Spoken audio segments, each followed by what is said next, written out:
مصر دوره زما یو مطالعاتی دوره وا ځکه ډېر څیزونه چې زمونږ په کتابونو کې د هغې ذکر راځي، قرآن حکیم کې ذکر راځي، په احادیث نبویو کې ذکر راځي، د ډېرو مقاماتو تعلق د مصر سره دی. نو مونږ خو به کتاب کې لیدل، خو مې چې سړی په سترګو وویني نو ښه به زمونږ عرب وایي لیس الخبر کالمعاینه. یو سړي ته چا خبر ورکړ چې مکه شریفه کې بیت الله دی، او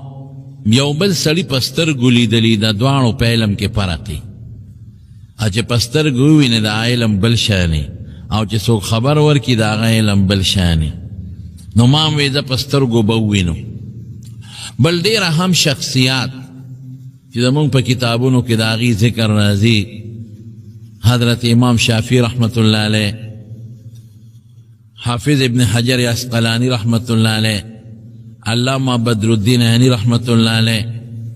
او داسې ډېر زیات اجله علماء کرام، حضرت عمرو ابن العاص رضی اللہ عنہ صحابی، حضرت عقبہ ابن عامر رضی اللہ عنہ، دا شخصیات ټول د دې قبرونه دي، د دې مبارک مزارات دي. نو خدای پاک دغه هم را نصیب کړه. دا به تاسو ته انشاءالله د څو جمعو کې که الله جون راکړه او د الله توفیقي بیانوم انشاءالله. بل هغه وادي چې هغې ته وادي سینا وایي، او زمونږ کتابونو کې په تفسیرونو کې او د احادیثو په شرحو کې تفصیلی ذکر کم وادي سینا چې موسی علیه السلام هجرت وکړه د مصر نه، او کم علاقې ته وړېدلې د هغې ته وادي سینا وایي. کم دریاب کې چې فرعون غرق شوی دی، هغه دریاب، هغه ځای، او چې کم ځای بیا موسی علیه السلام وړېدلی دی، او یو کاڼي لی د الله په حکم غزار ورکړی او د هغې نه چینې راوتې، هغه ځای نه دا ټول په وادي سینا کې دی. 40 کاله بني اسرائیلو د حیرانتیا زندگی په وادي سینا کې تیره کړې. هغې ته به من او سلوا راتلل. په دغه وادي سینا کې حضرت هارون علیه السلام دفن دی، حضرت صالح علیه السلام دفن دی، او وادي سینا هغه علاقه ده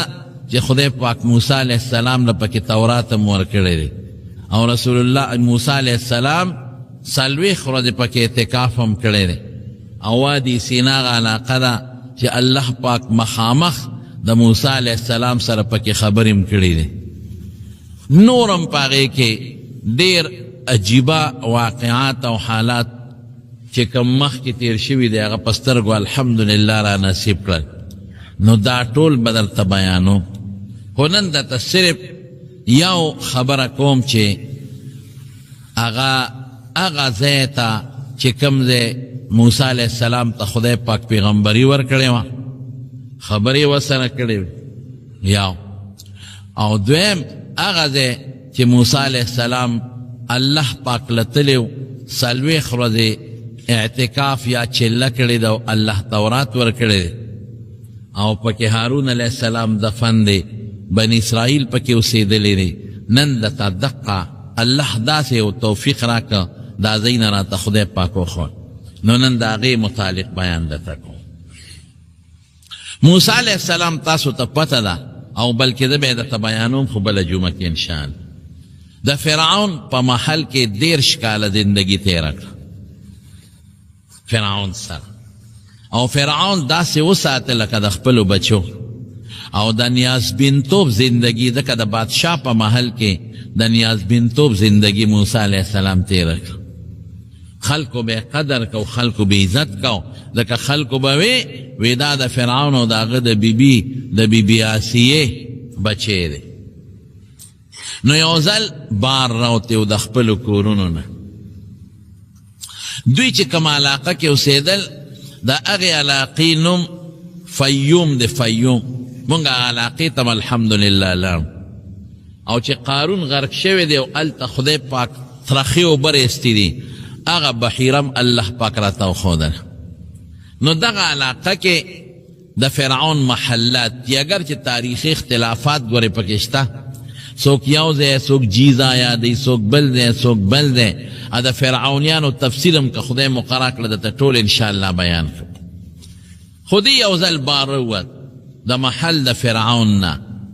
او بار په مصر کې چکر لگاو نو یو د قوم ملکو بنی اسرائیلی د قوم او یو د فرعون باورچیو چې فرعون لبه خوراک تیاره و فرعون لبه خاص چیزونه تیارون نو دی د فرعون قوم د موسی علیہ السلام په قوم په بنی اسرائیل به خدمتونه کول او ډیر خراب خدمتونه به پې کول پټي به پې سنبالول او بخورې به پې کولې ګوډونه د مزدورۍ د دیاړۍ کارونه به پې مفت او خیراتي په ارزانو پیسو کول او لختي به پې صفا کول او کم کار چې مونږ دلته د چوړیانو نافلو ټټۍ صفا کول دا کمزور او خسیس کارونه به په دوی کول د ظلم انتها د ظالم بنی اسرائیلو سره کړی نو د دې فرعون چې دا کم باورچیو او د خوراک انتظام به کاو د یو ګیډې د خشاک واغشته او د موسی علیہ السلام د قوم سړي بنی اسرائیلی ته وی دا یوسه ګیډې درونو هغې غریب نه شوړی دی کې موسی علیہ السلام راغی نو دی بنی اسرائیلی ته خو پته وه چې دا خو د فرعون محل کې لوی دی د ماشوم لوی کړی دی خو دا خو زمونږ د قوم ملک دی نو آواز یې ورکه وی موسی راشه دا سړی په ما ظلم کوي دومره غټ ګیډې په ما وړي دا زه کم دی اوچتولی شم وړی شم نو موسی علیہ السلام راغی خو دا داسې ځای دی اوس چې یو دش میدان دی یو موسی علیہ السلام دی یو دغه د بنی اسرائیلو هلک دی دا باورچی او یو دغه د یو د فرعون دا باورچی دی یو د بنی اسرائیلو دا هلک درې کسان وی راشه دا مال سره یوسه هغه نه شوړی موسی علیہ السلام راغی تکرار شروع شه لکه ظلم پې مه کوه نه څه کې دا دی نشي وړی د قوم ملکې مو او موسی علیہ السلام کې رحمه مو د دونه غټ ګیډې ته په ده ولې وړې په خپله وړه تنخوا ته اخلي او وړل په ده کې هغه د فرعون باورچي خو هم څوک و لکه د فرعون د محل کس و هغه هم ډېر لوی نشه وه پکې نو موسی علیہ السلام سره رانیغ شو چې ستا پکې څه دي دا به خامخا دی وړي سره ګرم شو چې ګرم شو نو قرآن شریف کې الله فرمایي فوکزهو نو موسی علیہ السلام سوک نیغ که او هغه د فرعون باورچی یو سوک و هغه داسې سوک و چې د هغې نه هغه هلک په ځمکه پرېوته او مړ شو موسی علیہ السلام خدای ربی انی ظلمت ما خو ما زیاتې وکړه فاغفر لی خدای ما وبخه نو قرآن شریف کې الله فرمایي فغفر له خدای پاک معاف ولې یو خو د اراده د مرګ نه وه او په هغه شریعت کې دغه وخت کې خو موسی علیہ السلام ته شریعت هم نه دی ورکړی شوی پیغمبري هم نه 13 کاله دی خو چې قرآن شریف کې الله فیصله وکړه فغفر له خدای وبخه نو بیا پکې مونږ له چونې چیرا نور نه دی پکار بے اللہ پاک اتفاقیاتو تا گورا سارنا بیا اغا دا موسی علیہ السلام قومی بنی اسرائیل دا فرعون یو بل قومی سر پا باس شوی دی موسی علیہ السلام بیا ولارو چه ولارو نو دوارا پا جگڑ شنو دی بنی اسرائیلی بیا موسی علیہ السلام تاوازو کو وی راشا موسی تالک ما سر جگڑ کی دنم اخلاص کا اغا خمونتی واپختانوی ماموتا بیا دی موتا هغه خو یې راشه پرون یې راله یو بېغمه کړی دی نن به دام یو سوکو وی ځای ته بیا ورسه بس موسی علیہ السلام پوه شو چې دا روانې د دې بني اسرائیلي دی زما د دې قومي دی پرون یو سره جګړه نن بل سره جګړه نو موسی علیہ السلام هغه ته نصیحت شروع کړه هلکه وی دا ته څه کې جګړې دې جوړې کړي دي کله یو سره کله بل سره او ګواښ یې ورپسې هسې وکړه وایې نه پوه شو چې پرون خو یو بېغمه کړی دی اوس خو کې ماله څوک راکه همام زوړ قندار ته رسی خدای دا به څه کېږي نو چې موسی علیہ السلام ورمخکې شو ګواښ یې وکړو نو بني اسرائیلي وی جوړوی مې نو او ورته وي موسی داسې کې پرون دې م یو مړ که موږ هم اوس پیغمه کې موږ هم وی ځان نه جبار او زورور جوړی ظالم د ځان نه جوړی آیتن بالله داسې کې بس موسی علیہ السلام پوه شو چې خبره خدا لک د خولې نه ووته او چې پرونی یې کم وجلی دی نو فرعون هغې پسې جاسوسان او پولیس خواره کړي چې دا وګورئ دا لک چا وجلی تحقیق وکړئ ځکه سړی مړ شوی دی اوس هغه خو بل چاته پته نه و یو د بني اسرائیلو هلک ته یو موسی علیه السلام د یو چې کم مړ شو نو موسی علیه السلام پولیس خواره کړي دي دا فرعون پولیس خواره کړه چې وګوره چې چا وجلی نو لا پولیس هغه پسې ګرځېدل خو چې ده خبره وکړه هغه د فرعون قومي خو واورېده چې پرونی خو ده وجلی بس هغه فورا لاړ او فرعون ته رپورټ ونس وی صاحب دا پرونی سړي قاتل مې معلوم کړی دی څوک دی وی چې تا ماشوم لوی کړی دی موسی دقسې ما یو بل سره په جګړه وم او هغه دا ورته و چې یو د پرون وجلی دی ما بس فرعون اډر جاري که وی موسی راونیسئ او د پرونی زمونږ د قومي سړي بدل او انتقام ته اخلو وجنوي فرعون څه آثار مخکې م لیدلي و چې ممکن ده دا هلک هغه پیغمبر نی هغه موسی چې زما د حکومت د ختمېدو ذریعه ګرځي نو چې دی واورېدل پوه شو بیس چا به ګرفتار یې کې نو قرآن شریف کې رب العالمین فرمائی دې کې یو هلک و ښه هلک و نیک کیدی چې موسی علیه السلام سره به تعلق و ځکه 13 کاله موسی علیه السلام د فرعون محل کې تیر کړ هغه راغی موسی علیه السلام ته وی با موسی ان الملأ یأتمرون قوم غون شوي دی او ستا متعلق مشوره کې لیقتلوک پریدي دی نه وجنې دی نو که زما منی مهرباني وکړه د علاقه پرېږدي فخرج خائفا یترقب بس موسی علیه السلام ویرید نو بس د علاقې نه روان شو د مصر نه اوت مدین ته یې رخ وکړو اوس تاسو اندازه ولګوئ چې یو هلک د بادشاه په محل کې 13 کاله تېر کړي او بادشاه لکه د زوی لوی کړي پخپله رستو راځي الم نربک فینا ولیدا تا مونږ سره ماشوم مونږ نه لوی کړي رستو ورته فرعون وایي ماشوم یې لوی کړی دی به څونه نیازبیني به څونه نازک بدني او بیا فرعون ورته زوی ویلی دي او بیا فرعون هغه کس و چې هغه وی انا ربکم الاعلی چې زه ستاسو لوی خدای ما نو گویا کې عیاذا بالله د دغې خلکو د خدای زوی و دونه به قدر و خو چې دی واورېدل نو روان شو 3 لارې مدین ته تللی دي نو ده هغه مشهورې 2 لارې پرېښودې او د منځ یو غیر مشهوره لار به په هغې مدین ته روان شو ده ته پته وکړه په دې مشهورو لارو ځم نو څوک مې راونه نیسي د بادشاه پولیس والا او فوج والا مې راګیر نه کي نو د منځ په لار روان شو نو الله پاک د یو فرشتې په ذریعه د ده مدد وکړو څوک وایي دا فرشته حضرت جبریل علیه السلام او څوک وایي بله فرشته وه نو هغه به ورته لاره ښوله د یو انسان په شکل کې ورسره ملګرې شو په لاره به یې څه خوړل د ونو پاڼې به یې خوړلې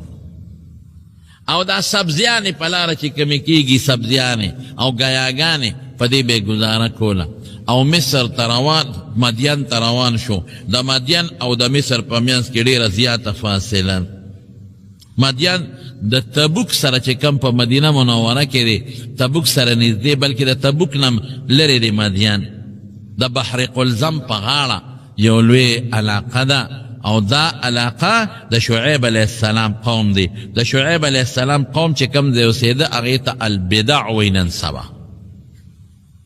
هلته پاتې کېده او دا ښار چې چا جوړ کړی مدین د هغه نوم دا د ابراهیم علیه السلام زوی ابراهیم ابن مدین هغه جوړ شوی کړی د هغه په نوم مشهور او دغه ځای کې مشري او مذهبي مشري د یو پیغمبر و چې هغه ته به حضرت شعیب علیه السلام وی تقریبا د مصر نه مدین ته د 8 ورځو سفر دی 8 ورځې د پیاده غریب سفر وکړه چې په کم تکلیف پې کړي ځکه لار کې باران راځي زول راځي ګرمي راځي شپه راځي چې دې عجز به په کم تکلیف تلی خو د 8 ورځو په سفر دې مدین ته ورسېد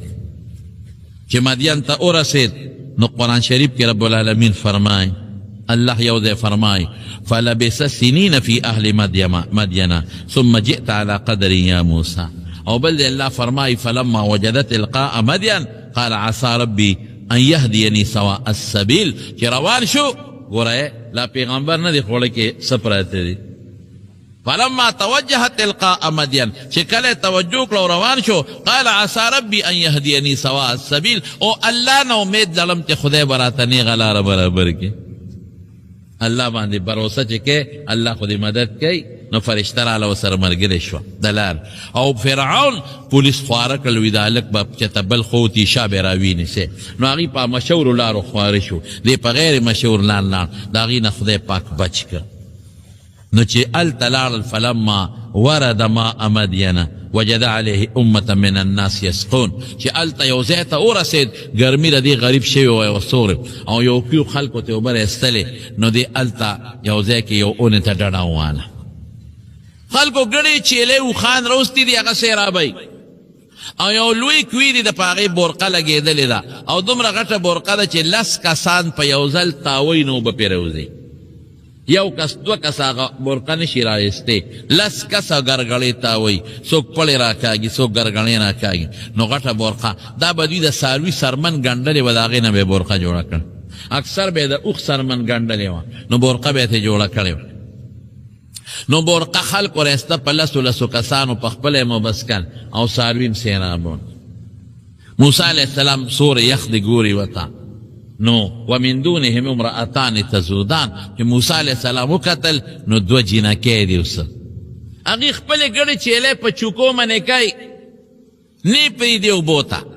او خلک لګیا دي څاروي سیرابی یو حوض د هغې ته اوبه راچي یو د هغې حوض د کوي په غاړه په خوا هم داسې دا اسب مسب چې به خلکو سیرابولې په دې لاره کویانو زما یاد شي نه هغه خور غوندې شی به وایي کې به اوبه راچول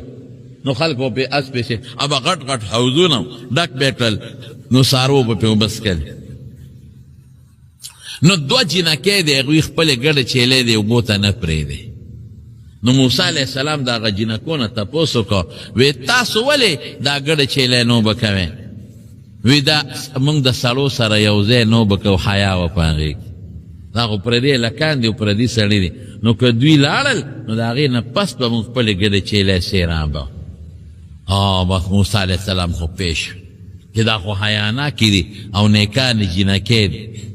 نو هغې چې ظالمان تلل نو په حوض کې لږې غوندې اوبه پرېښودې او باقي د هغه کوي سر یې واغېسته مضبوط سر و په 100 کسان یې اوچت که او په کوي د پاسه کېښود مطلب به دا و چې د کوي نه موږ اوبه څکو چې دا خرابې نه شي او د جینکو له لږې غوندې پرېښودې خلک لاړل موسی علیه السلام راغی هغه جینکو ته یې ودرېږه زه درته اوبه راوباسم ته به څنګه راوباسې نو هغه کم سر چې په ګڼو شمېرو کسانو به اوچتېده موسی علیه السلام کې خو پیغمبري طاقت و هغې لاسونه ورړوم که لا سر یې لرې او کومه برقه چې 10 کسه راوباسي په یوازې موسی علیه السلام هغه برقه راوایسته او جینکو ته یې حوض ډک جینکې حیرانې شوې خدای دا څنګه هلک دی دومره پهلواني او دومره طاقت د 10 کسو کار په خپل یو سر چیلې اوبه کړلې او دی راغی او د اونې لاندې خورو ته ډډه وواله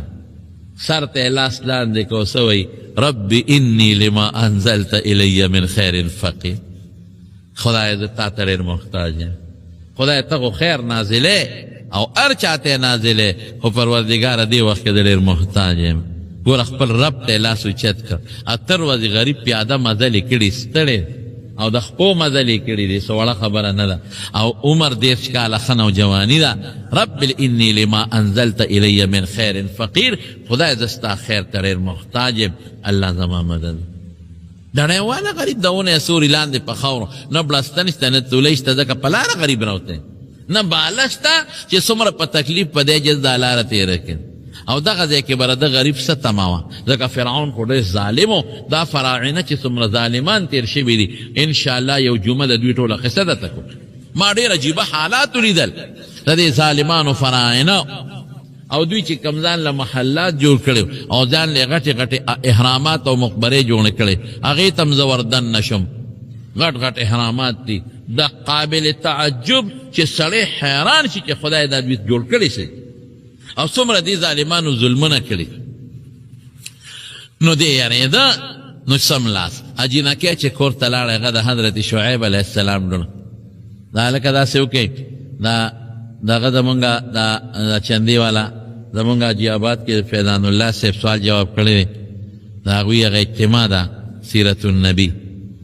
نو هغوی وی چې یاره که دا ملګري نن مونږ سره هغه اجتماع دپاره مدد وکړي نو بهتره به حاجي صاحب محمد امین حاجي صاحب رحمت الله علیه بچي هغه دا خبره کړې ده نو دا نننی چنده مونږ هغې له غونډه ښه نو چې څومره ملګري د زړه نه مو پکې تعاون ورسره وکړي هغوی سیرت النبي اجتماع کوي څویم تاریخ دی ما نه تاریخ هېر شوی 20-21 دی او 20 تاریخ باندې د 21 تاریخ په شپه نو هغې سوال جواب لېږلی په خپله هم راغلي چې مونږ به هغې ډېره زیاته خرچه کېږي نو تاسو مهرباني وکړئ دغه مونږ لپاره وکړي نن دا چنده مونږ خپلې مدرسې له نه کوو ها دا مونږ هغې له کوو د خپل د اخلاص نه پکې تعاون ورسره وکړي ټول مرګې ښه جي نو اجینکې د شعیب علیه السلام لوڼه وې هغې لاړې پلار ته الوې بابا یو هلک دی خو ډېر غریب کمزورې مسافر معلومیږي خدای چې د کم ځای دی بې کسه بې سوکه او بابا دقسې مونږ له اوبه راوویستې یو کس باندې بورقه راوویسته او حوض یې راته ډک که نو بابا ډېر خالق دی شعیب علیه السلام خو پیغمبر و د هغه زړه څه واغېسته نو د یوې جینۍ چې چا صفت د موسی علیه السلام کړی هغې ته یې وایي وایي زه بچې لاړ شه راوال کم از کم چې نور څه نی نو چې دا کم اوبې دله راوویستې دې غریب به محتاج وي د ډوډۍ به ورسره سینې څه پیسې خو به ورکړو بیا موسی علیه السلام په خاورو غریب پروت دی ممکن د یو کاڼي ته یا سر ته به لاس ته به سر ډډوالي دا جینۍ ونه او موسی علیه السلام ته وایي ان ابي یدعوکه بابا مې تا غواړي ولې تا غواړي چې تا کما موږ له اوبه راوویستې چې د هغې مزدوري دله درکړي پیسې دله درکړي هغه دې غواړي نو موسی علیه السلام د مزدورۍ په تمه نو خو د هغه هم دا خیال و چې ما ته م یو ټیکانه خو میلو شي ګن نو ورسره روان شو نو چې روان شو نو دا خو جینۍ وه کشره وه نو موسی علیه السلام دې جینۍ ته وایي ته ما نه وروسته شي ما ته ځکه چې په لاره تله نو دې باد به د هغې پنسې لقولې نو موسی علیه السلام ته یې د لاسونو خپې ښکارېده وایي ته ما نه وروسته شه او د وروستو نه ما ته الوایه چې ښي طرف ته تاو شي یا ګس طرف ته تاو شي جینۍ خو نورم چې سړی خو طاقتمنم دی او سړی خو ډېر زیات نیکم دی ځکه دې د ځان نه وروسته کړم نو موسی علیه السلام مخکې د جینۍ شاته د اوازونه ورکوي چې داسې تاو شه داسې نو شعیب علیه السلام ته بوته نو قرآن شریف کې رب العالمین فرمایي شعیب علیه السلام ته تپوس وکړه پیغمبر د موسی علیه السلام نه څوک بچې د کم ځای نه راغل دلته څه کې هغه ټوله قصه ورته وکړه د اول نه اخره کو مکمل دقه چل مې کړی دی او زه اوس راغلی نو شعیب علیه السلام ورته بېغمه اوسه نجوت من القوم الظالمین د هغوی نه خدای بچ کړی دلته د فرعون نه حکومت شته او نه دلته را رسیدی شي دا بل حکومت که تا پسې خبر هم شي نو تا پسې دلته نشي راتلی هېڅ فکر چې ونه کړي مطمئن یې کړي هغه پوه شو شعیب علیه السلام چې دا لږ کمې قصې ماته وکړې اول نه اخره پورې ټوله قصه یې ورته وکړه دغسې فرعون او بني اسرائیل او شعیب علیه السلام ته خو پته وه او دغسې زموږ صندوق کې غورځولې د هغې محل ته بیا تللی یم هغوی لوی کړم دا ټولې قصې ورته ذکر دا تاریخ نه خلک خپل خبرېږي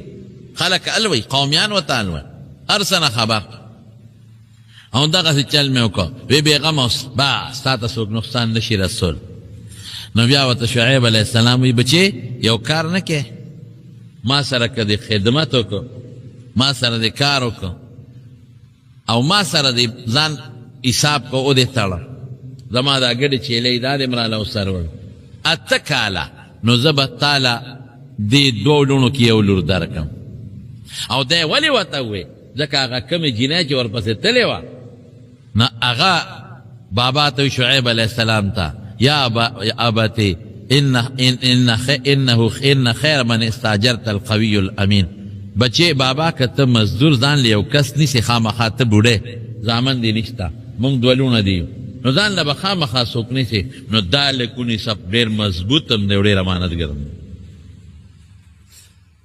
مضبوطی د هغې نه معلومه کړه چې د اوبې وله راوستې امانتګري وله دې نه معلومه کړه چې هغه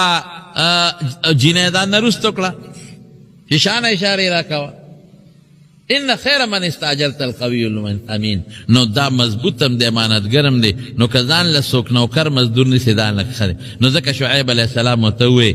چې که ته ما سره پاتې کېږې نو اته کاله نو زه به یو لور تاله درکوم او فین اتممت 10 فمن نفسک که لس دی پورا کړل نو ډېر بخي اته تیرې خدا شرط شو او که لس دی پورا کړل ډېر بخي نو موسی علیه السلام ورته وی بس ټیک ده زما او ستا منځ کې دا فیصله ده والله علی ما نقول وکیل بس الله او زما او ستا منځ کې شو ده وشوه خبره نو موسی علیه السلام شعیب علیه السلام سره وخت تیر قرآن شریف کې خو رب العالمین ذکر نه دی کړی قرآن شریف کې خو الله فرمایي فلبث سنین فی اهل مدین کلونه یې تیر کړل نو د ابن عباس رضی الله عنه نه چا تپوس وکړو وی څونه عمر یې تیر کړی دی وی 10 کاله یې تیر کړی وی اته کاله خو شرط او پیغمبر چې د خولې نه د وعدې اراده مباسي نو خدای پاک ول هغه پوره کوي دیو نه وی چې یا به اته تیروم یا لس شعیب علیه السلام ورته اته شر کړل دوی ورته زیاتي کړل نو 10 کاله یې تیر کړی دی ابن عباس رضی الله عنه فرمایي 10 کاله پس یو لوري ورته په نکاح کړه اوس کومه په نکاح کړی نو علما وایي چې کیدی شي همدغه لوري په نکاح کړی چې صفت کړي او څوک پسې تلې ورسته هغه ورته دا تقریبا لفظ دویم تقریبا هغه په نکاح نو چې په نکاح کړه نو موسی علیه السلام سوچو کو چې اوس خو 10 کاله تیر دي یا به دا فرعون مړی مردار شوی وي او یا به زما خبره یېرئ او که یاده وي نو ما به څه پېژني راشه چې لاړ شم مور به م وینم او یو ورور و هارون دا به م وینم خپل علاقه به م وینم نو شعیب علیه السلام نه اجازت وغوښت او شعیب علیه السلام ته پته وه چې دا هلک څو ورځې پس انشاءالله 40 ته رسي دله به خدای پیغمبري ورکړي هغه ته پته هغه د کې اثار ولیدل بل پیغمبر ته الله پاک اطلاعات را لېږي وحی ورته کوي القا د پیغمبر او چې زړه ته پیغمبر کم خیال راشي دا هم وحی وي او پیغمبر وی ښځه بچې دا ښځه دې بوزوزه لاړ شه مصر ته لاړ شه چکر ولګوه مور ورور به م ووینې علاقه به م ووینې الله به دې مدد کوي نو څه ګډه چیلی وله ورکړې وي دا وان او یو کونټی ورته وي بچې ورشه دننه کونټی پرتې دي یو کونټی م راواله چې دا ګډه چیلی پې سره کونټی ډېر ضرور شي یاره اوس به راته ویم د کونټی پیدا ما په دې سفر کې ولیده کوهي تور ته چې ختم خدایه مې شکر دی چې دا کونټی مې لاس کې راغېږدی نو را روان شو نو چې کونټی له ورغې کونټی راواغېشته نو شعیب علیه السلام ورته بچې دا کې د بله راواله نو لاړ هغې کېښوده نو چې بله یې راواغېشته کوټه وه راوړه همغه بیا ګوتو کې پرته وی بچې دا کې ده که نه وی ما خو بله راواغېشته وی نه همغه دې راغېشتې ده نه یې بیا کېښوده نو کونټی څو به پرتې وې نو چې لاس یې کړې او بله یې راوویسته چې وی بیا همغه ده نو چې څو ځله اقه په لاس ورتله نو شعیب علیه السلام پوه شو وی ښه ده بچې دا خو هغه کونټی ده چې آدم علیه السلام د جنت نه راته ځان سره 10 څیزونه راوړي یو پکې دام ده زه دا دې په قسمت او ستا لی خدای درکوي دا ځان سره روان کونټی ځان سره راواغېشت را روان شو د بحر قلزم په غاړه نو چې دا کم ځای کوهي تور دی دې ځای له راورسېد نو پې بارانم شو سیلیم شو طوفانم شو او یو دی یوې بیبي ده او ګډه چیلی دی ورسره او اتفاق ده چې دغې وختي بیبي ته د ماشوم د پیدا کېدو دردم شروع شو ځکه وختي تاسو ته ما تقریبا خبره وه درد شروع شو نو چې بیبي م ناجوړه ده سفرم دی څوک شتم نه شپم ده او باد او باران او زیلی او سیلی او زول او ټول غرونه دی علاقه مولیده نو دی غریب ته لږه پریشانی پیدا شو نو قرآن شریف کې رب العالمین فرمایي چې د هغه ځای نه الله پاک دته یو دغه وښو یو اور یې ولید د لرې ځای نه هل اتاک حدیث موسی اذ رأى نارا اور یې ولید فقال لأهلهم قصوا إني آنست نارا بی ته وی دلته لږ درنګ تېر که صبر وکړه ما اور ولید لعلي آتيكم منها بقبس او اجد على النار هدى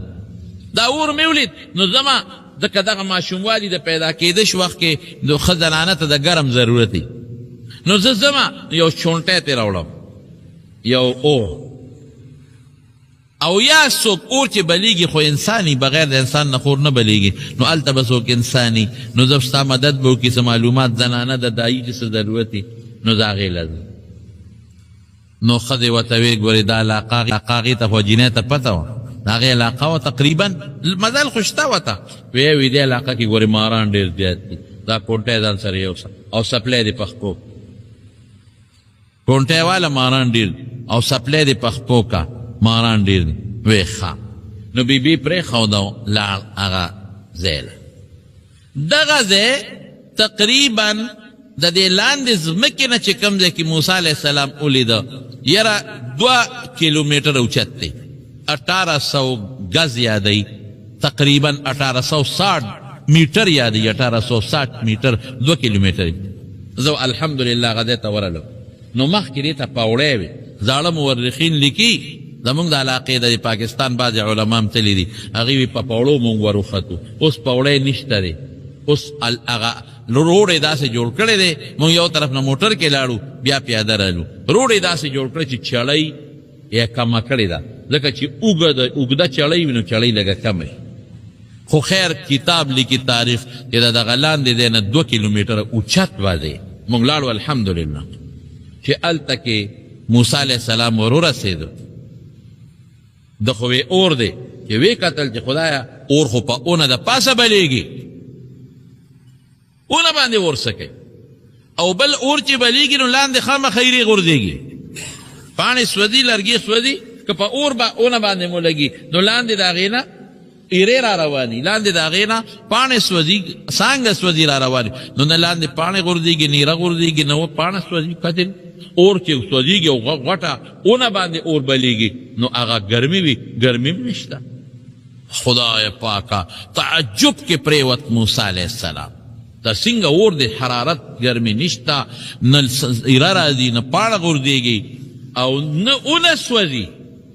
او اورم ناشنا غوندې اور دی د دنیا اور نه دی بل شان اور دی نو ته بیا هم غریب ته خو بیبي نه جوړه ده نو داسې لرګي شونټی مونټی څه جارو مارو جوړه کړله څه ورته وي د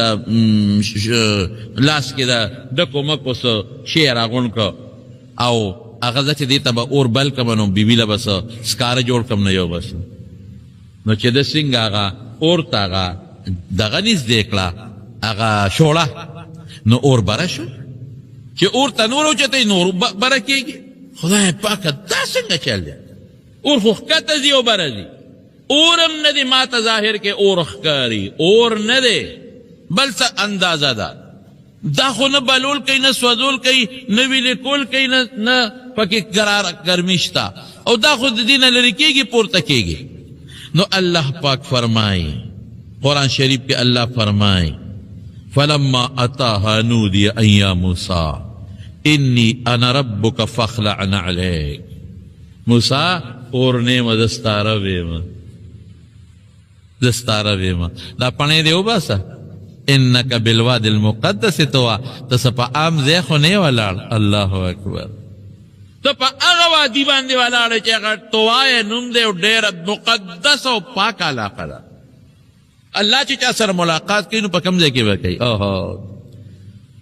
تا سره یو بادشاه ملاقات کوي یا ته تا غواړې خپل ملاقات له یو بادشاه نو په ډیران به سره ملاقات کوي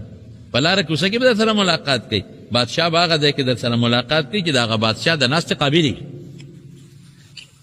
الله پاک دغه د موسی علیه السلام سره ملاقات کوو نو په داسې ځای کې کړی چې د موسی الله پاک ناسته موږ نشو ویلی د الله صفاتو کې موږ خبرې نشو کولی د الله صفت زموږ د طالبان پوهېږي کیف او زه ورسره کونه هم ملګرې کوم کیف کونه دواړه موږ ته نه دي معلوم حقیقت او حال موږ ته نه دی معلوم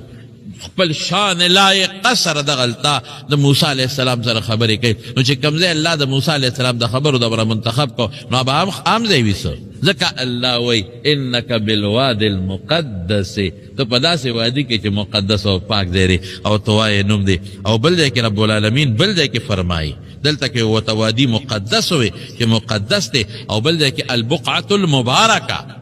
الله اکبر نو موږ هلته یو جومات کې لمونځ کوو هلته لاندې ما سره انیس احمد مو زما دا زوی دی را سره مو او ما سره زما د ماما زوی ریدار شاه حاجي ریدار شاه صاحب هم را سره ملګري او یو را سره د پنجاب یو هلک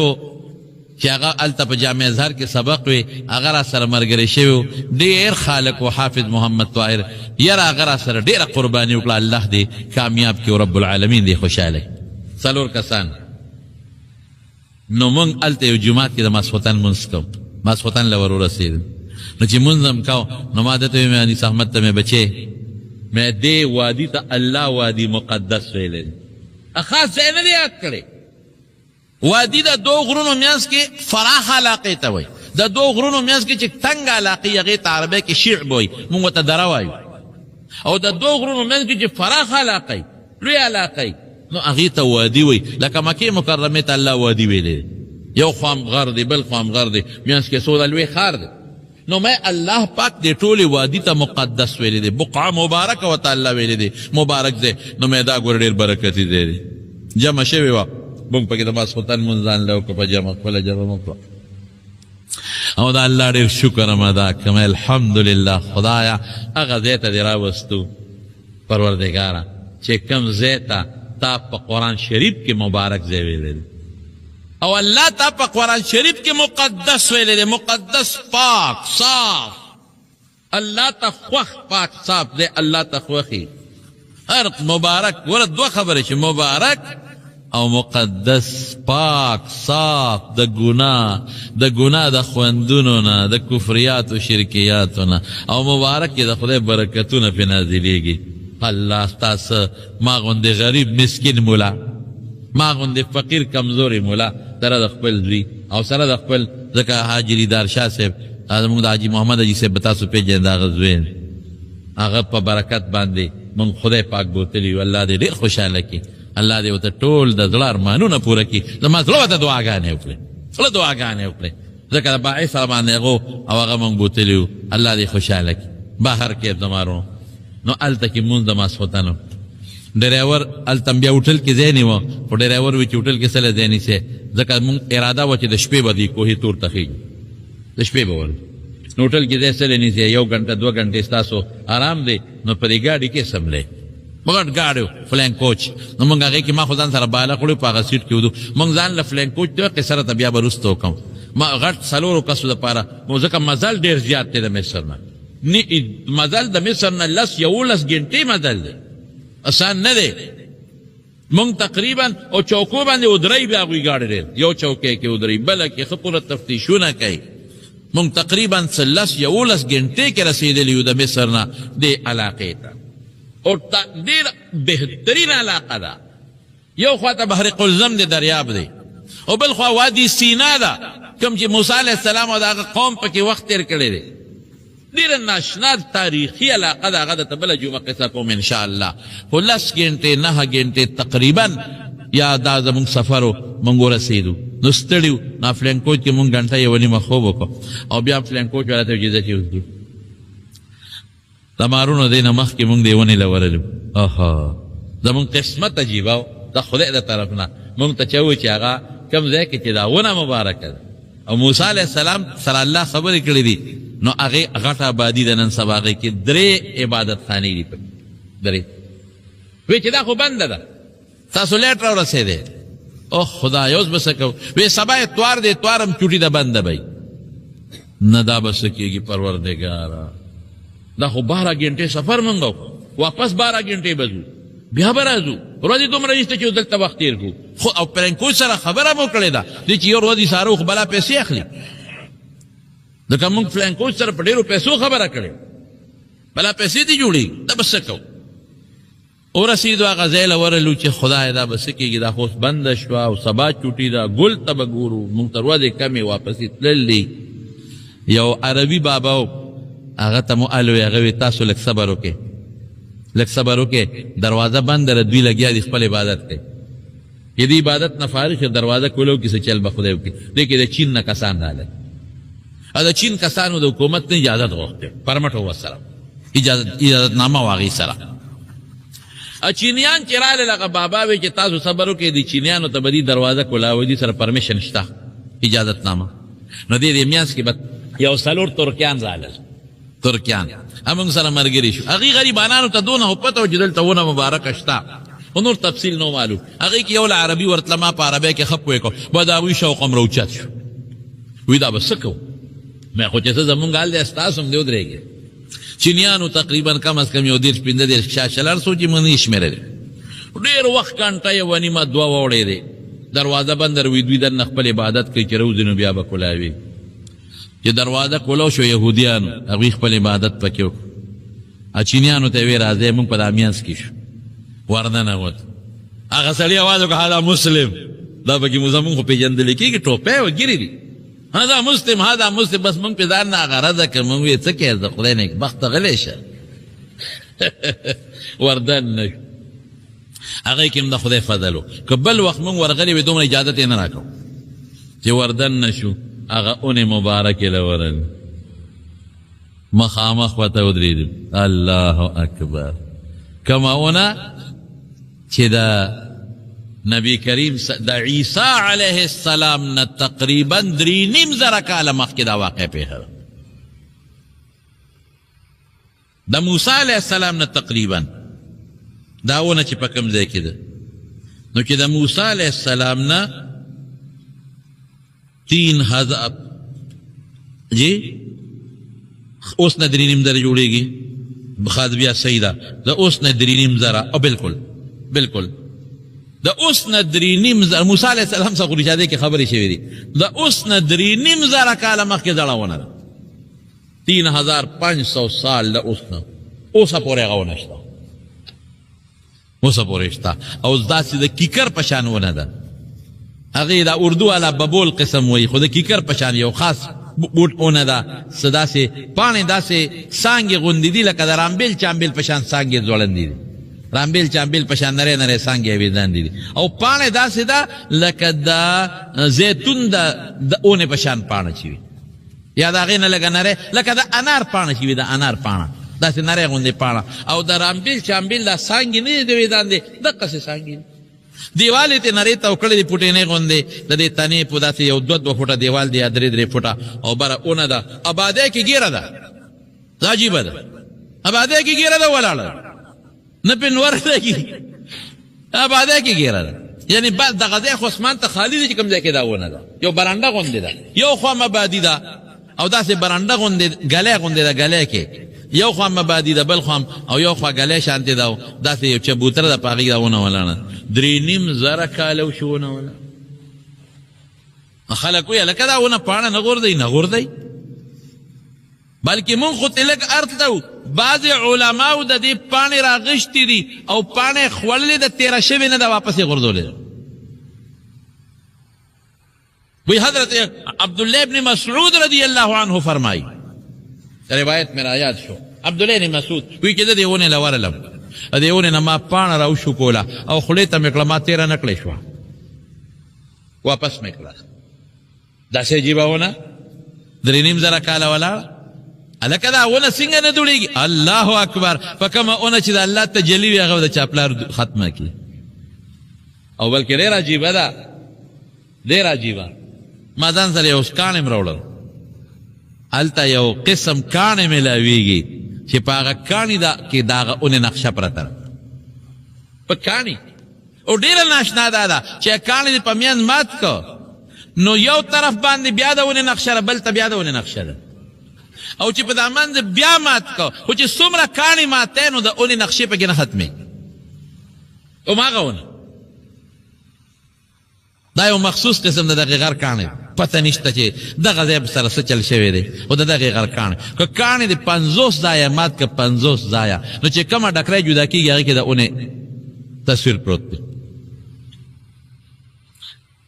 یاره ما وی خدایا څه سلوې ذات الله موسی علیه السلام له خو تکلیف دی تکلیف دی تکلیف دی فضل څونه دی الله هغه ونه خدای پاک وښوله راته او هغې اونې سره دې خوا لږ فاصله کې دا په آبادۍ کې دننه ده دا ونه ګلی کې به ورځي هغه اونې سره خوا کې یو کوي دی په هغې ګړګړۍ لګېدلې دی بل شان ګړګړۍ زموږ دا ګړګړۍ نه بل شان خو اوبه پې اوس څوک نه راوباسي د شیشې سر پې پروت دی مونږ په هغې کې سر ورښکته کړ اکوي کې لاندې پکې اوبه ښکارېدلې علما لیکي قرآن کې د دې کوي ذکر نشته علما لیکي چې کله موسی علیه السلام ته الله پاک د اوبو بندوبست وکړ وی لکه څنګه چې په کوه طور کې په وادي سینا کې اوس په کونټۍ ډب ورکړی و کاڼي د اوبه ته جوړې شوې وې وی دقه ځای کې ډب یې ورکړ او په هغې کې اوبه جوړې شوې اکوي مو لید دغه آبادۍ کې 3 عبادت خانې دي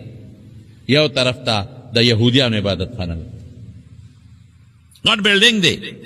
دا دین زمونږ د جومات په 2-3 مربع، یو خواته د یهودیانو عبادت خانه ده، مخامخ ورته د عیسایانو عبادت خانه ده، او د دواړو د پاسه د مسلمانانو جومات دی. 3 عبادت خانې. مسلمانان دی خپل جومات کې عبادت کوي، یهودیان دی هغه خپل ځای کې عبادت کوي، عیسایان خپل ځای کې عبادت کوي. بلکې دا د یهودیانو حج دی، حج د حج ځای دی. څنګه موږ بیت الله شریف ته حج دپاره ځو، نو یهودیانو خاص سیزن دی، په هغه سیزن په زرګونو یهودیان راځي او دې عبادت خانې ته رادننه کېږي، ولته د هغې خپل یو عبادت او حج کوي. دعاګانې مو غوښتې خپلو دوستانو له، یارانو له او خپلو مقتدیانو له. ها زموږ مقتدیان یې، ځکه دا مبارک دی دی، الله دې قبولي. څومره چې خدای مونږ سره څوک محبت کوي، مینه کوي، تاسو ټول مونږ سره مینه کوي، محبت کوي، ځکه بیان له راځي. ټولو له دعاګانې وغوښتې، مې انشاءالله چې دا به خدای قبلوي که خیر انشاءالله، یقین مې دی، ځکه دا ځای کم ځای دی، دا کم مبارک او برکتي ځای دی، او پاک چې کم ځای کې رب العالمین خپله تجلي کړې ده موسی علیه السلام ته. نو ډېر یاره زما دې په خدای قسم جومات کې ناست دی، مخ خو مې قبلې ته نه، تاسو ته خو جومات کې ناست یم، په خدای باور وکړئ یو کیفیت مې محسوسه و بس، دا وینا نه دی. او تلې ته کم ځای شو، ما دې بچي ته ویم بچې څنګه کوو، ته تلو چل نه راته چې څنګه دې وځو، یو کیفیت د زړه، یو سکون، یو اطمینان، یو خوشحالي، یو سرور نشم ویلی تاسو ته هغه، دا وینا نه دی، وجداني کیفیت دې په خولې نشم باور، یو حال پیش خدای پاک. سړی محسوسوي چې دا څه ممتاز ځای دی، سړی محسوسوي چې د امتیازي ځای دی، سړی محسوسوي چې دی کې څه چل شته، څه برکت پکې شته، دا انسان زړه محسوسوي بھائی، دا خولې د وینا خبره نه. بار راووتو، دا خو هغه ځای دی. رب العالمین موسی علیه السلام ته آواز کوي، نودیا یا موسی انی انا ربک فاخلع علیک، پاڼې وباسه، انک بالواد المقدس طوی،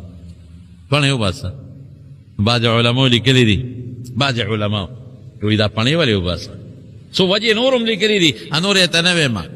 څوک د خر سرمن او پلانکي دغه خبرې پرېږدوه، ولې وباسه. هلته موسی علیه السلام ته بیبي وی ګوره دلته ماران دي، نو ښه څپلی دې په خپو کا، الله وایي چې اوس ما سره مار نشته، وباسه څپلی. په کومو څپلو چې د اعتماد کړی وی لرې کړي، اوس ما سره سبب به دې لرې کړي، او اسم چې پاک ځای ته څوک ورځي نو څپلی بار وباسي که نه وباسي. لفظ مقدس د دې خبرې دلیل دی چې پاک ځای کې څپلی مه په خپو کوه او لرې که. او بیا ورته رب العالمین نو چې دی ورته ووایي، نو رب العالمین انی انا الله، الله اکبر، انی انا الله، بل ځای کې الله وایي لا اله الا انا واعبدني واقم الصلاة لذکري، مونځ به کې د عبادت به کې، لا اله ما سره شریک نشته، د ګورې یوې ما الله وایي. او بل ځای الله څه وایي، وانا اخترتک فاستمع ما یوحى، ما ته پیغمبر کړی، دې قوم کې مې منتخب کړی، د الله منتخب بل شانتي، ما ته دې ټولو کې منتخب کړی، اوچت مې کړی، فاستمع لما یوحى، وحی درکوما، وحی درکوم، وحی پیغمبر ته کېږي، غوږ ورته کېږده. خو چې دی ووایي نو موسی علیه السلام ورته وایي لبیک این انت یا رب، ته کوم ځای، ځکه د الله خبره په هر اندام اورېدلي کېږي، د انسان خبره خو به په غوږ اورې، او د رب العالمین خبره د الله د شان مناسب ده، مونږ پکې عقل نشي جنګولی. نو چې ده د اواز اورېد لبیک این انت یا رب، ربه کوم دی، کله بره ګوري، کله ښي طرف ته ګوري، کله مخ یو خوا ته وي، کله بل خوا، چې دا څنګه، دا خو د انسان اواز نه دی، ته خو هر طرف نه را روان دی، یو طرف نه هم نه دی، خو د انسان خبره خو به چې کم مخامخ نه اورې که نه، یا چې شانه به اوري، او تا ته پته لري چې دا د مخې نه ده که شانه د کم طرف نه، خو د یو طرف نه به د انسان خبره راځي، چې کم دی هغه ولاړي، خو د الله خبره د هر طرف نه ده،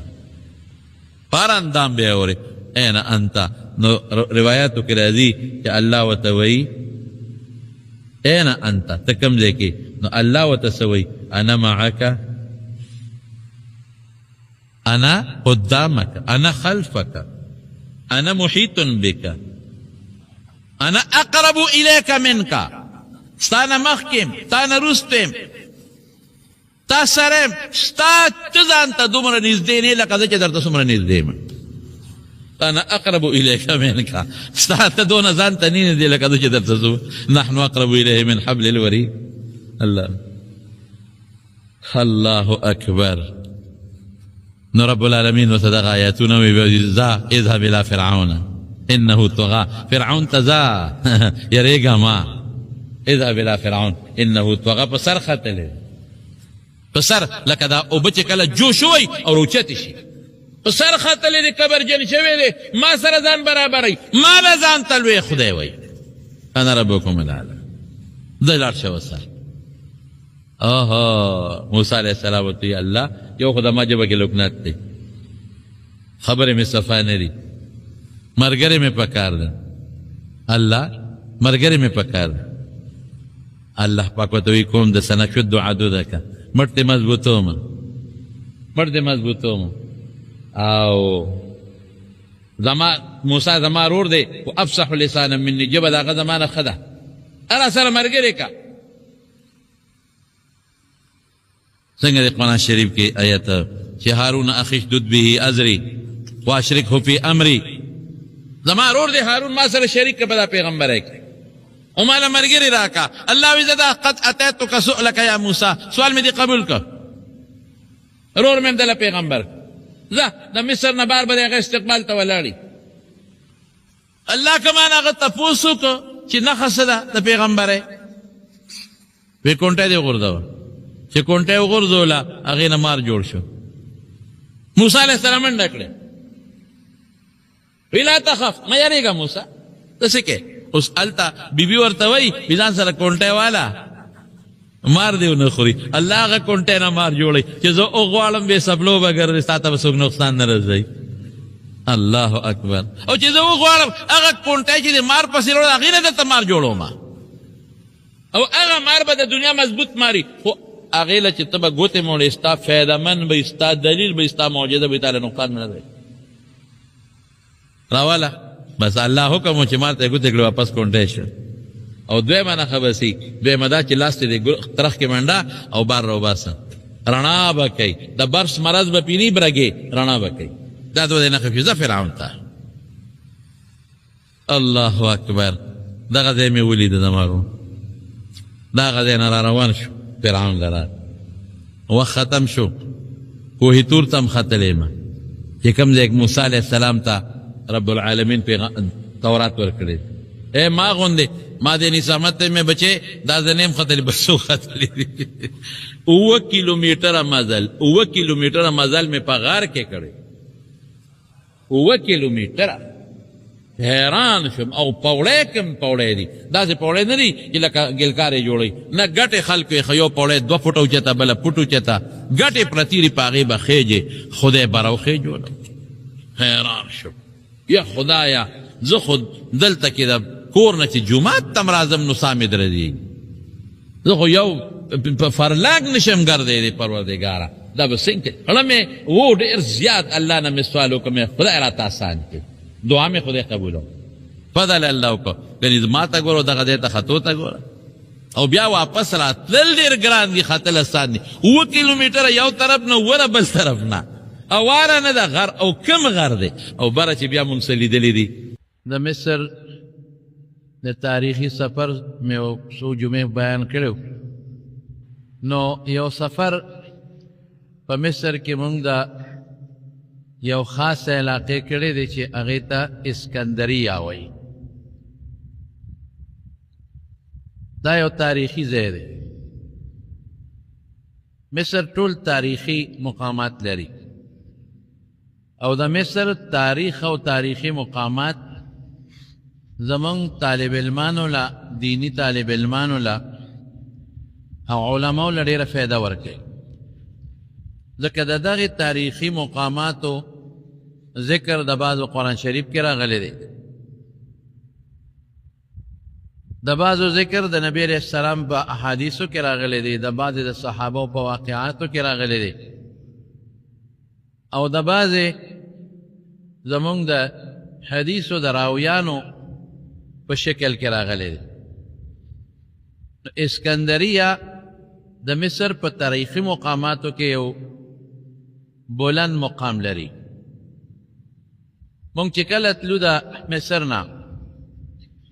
نو مونږ ټیکسي سره خبره وکړه په کرای مو ګاډې ونیوه زه ما سره انیس احمد او ریدار شاه را سره و زما د ماما زوی. نو مونږ تقریبا د مصر نه واله تر د اسکندریې پورې 210 کیلومیټر سفر دی. مصر نه سړی په دریای نیل د پاسه پل دی، په هغې وځي. نو دوه لارې دي، یو لاره ډېره لرې ده، واپسې مونږ په لرې لاره رالو او دې طرف نه مونږ په موټروی لاړو. موټروی نه چې کله انټرچینج باندې سړی ورخیږي اسکندریې پورې 170 کیلومیټر لیکلی دی، خو دا څه مخکې وروستو چې ورسره جمع شي نو 210 تقریبا کیلومیټر جوړېږي. مونږ چې په موټروی تلو نو مې یو زمونږ د ملک موټروی دی، یو دا موټروی دی، بل شان موټروی کولاو روډ. څلور دا زمونږ دا خو درې وي، هغه څلور روډونه یو طرف ته او څلور بل طرف ته. او بیا موټروی سره چې کوم لاندې سروس روډ وي، زمونږ سروس روډ خدای چې چنګ چپ پې نشید، ټانګم پې نشید دی، د هغې سروس روډ ځان له ډبل روډ وي، غټ لوډ ګاډي، ټرکونه، ټریلرې، غټ غټ ګاډي دا په موټروی نه دي، دا په هغه سروس روډ ځي. لکه سروس روډ یې ځان له یو موټروی ده، لوی ښه پراخه کوله یو طرف ته بل طرف ته. نو ما ته به منظر د خپل ملک ځکه یادېده چې تر اسکندریې پورې مکمل یو طرف ته او بل طرف ته زرې ځمکې دي. مونږ کتل به ټماټر، سبزیانې، باغونه، د څه باغونه؟ د انګورو باغونه، د مالټو باغونه یو خوا بل خوا، ګني، او په لاره بیا د ګنو شوګر ملې او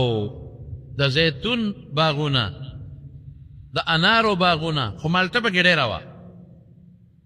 او سبزی، غنم. عجیبه دا وه چې موسم ګرم نه و ډېره، معتدل موسم و، لږه معمولي ګرمي چې څنګه زمونږ په دې وطن کې جمع تیر شي او سپرلی تیر شي، بس سپرلی چې په تېرېدو وي داسې موسم یې او غنم پکې پاخو لونه پکې کېدل. عجیبه دا ده چې زمونږ په وطن کې خو لو اله کېږي چې خلک وایي دا غنم تو ووایي او ګرمي ووایي او دوبي ووایي، او د هغې نه پس بیا خلک لو کوي. زمونږ وطن کې د هغې نه میاشت پس لونه شروع شو، موسم هم معتدل دی، سپرلي غوندې ټایپ موسم دی، لونه پکې کېدل. نو ډېره سرسبز او شاداب علاقه یو خوا بل خوا، او لاره کې به واړه واړه کلي راتلل، په کلو کې بلډینګونه به و غټ غټ، شپږ چته اووه چته بلډینګ په هغې کې به خلک اوسېدل. نو ما اړه کې سوچ راته چې دا خلک په شپږ چته اووه چته بلډینګ کې اوسېږي او دا بلډینګان د یو کلي په شکل کې، نو دا خپلو دې پټو کې ځان له واړه واړه کورونه ولې نه جوړوي؟ نو بیا وروستو راته پته ولګېدله چې یو خو دا خلک د پراخه کور د انګړ د کور نه دي بله، دی هم په دغه فلیټونو کې خوشحالی. او دویم دا چې دې کې غریبانان خلک ډېر دی،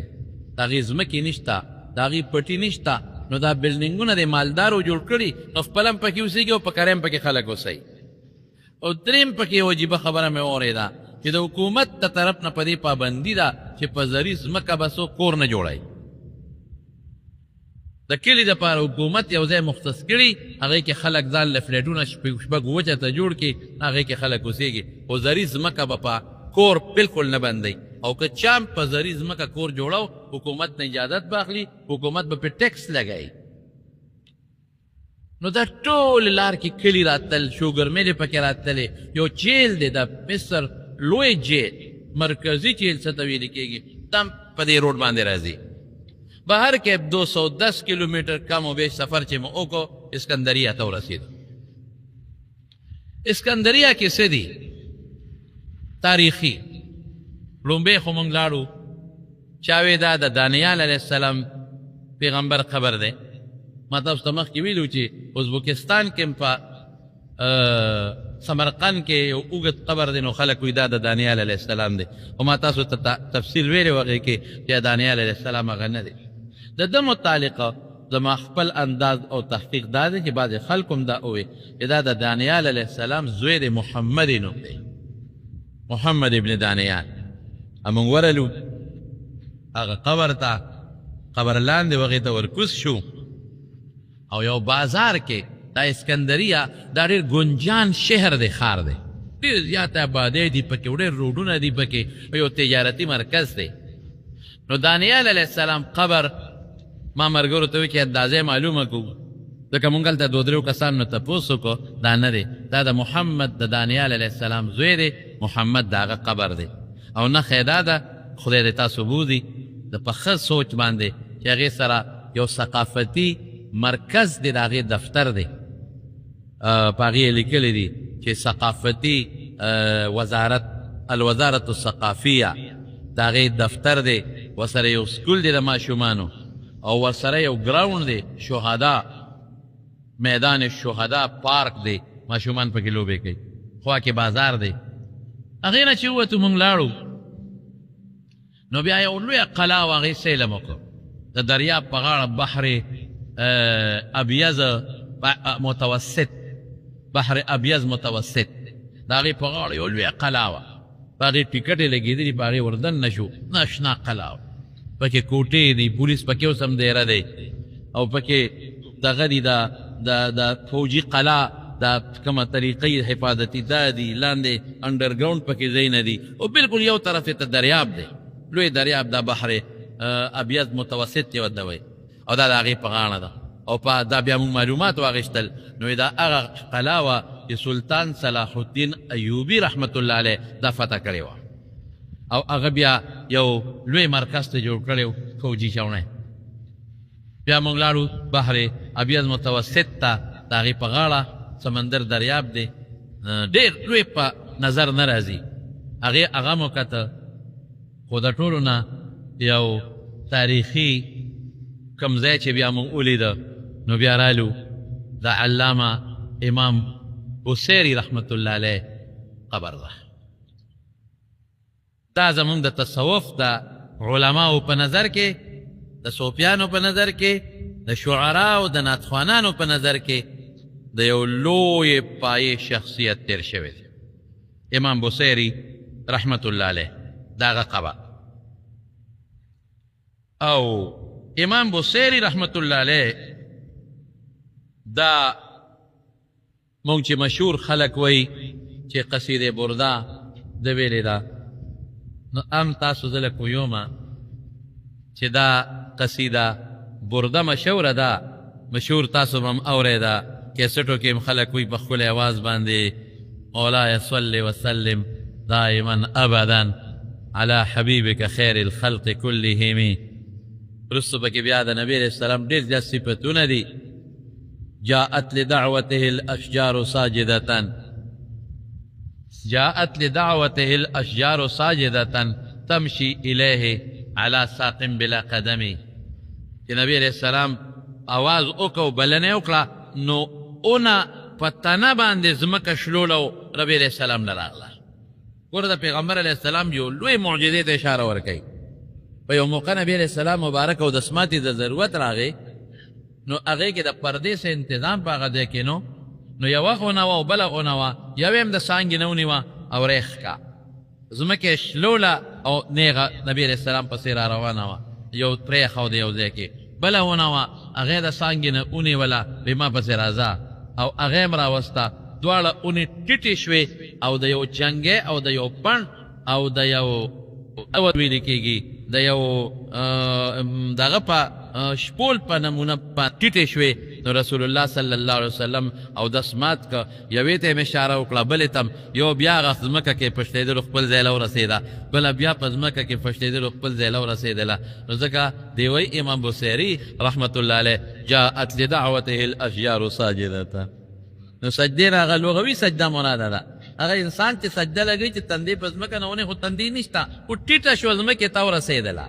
څانګې انسان چې سجده لګوي تندې ځمکې ته رسوي د رسول الله مبارک د شپول دپاره چې هغه له پرده ورکوي یو ځمکې ته ورسېدله بله ځمکې ته ورسېدله تمشي الیه علی ساق بلا قدمي رسول الله مبارک را روانې دي او په تنه را روانې دي په خپو په قدمونو نه دي را روان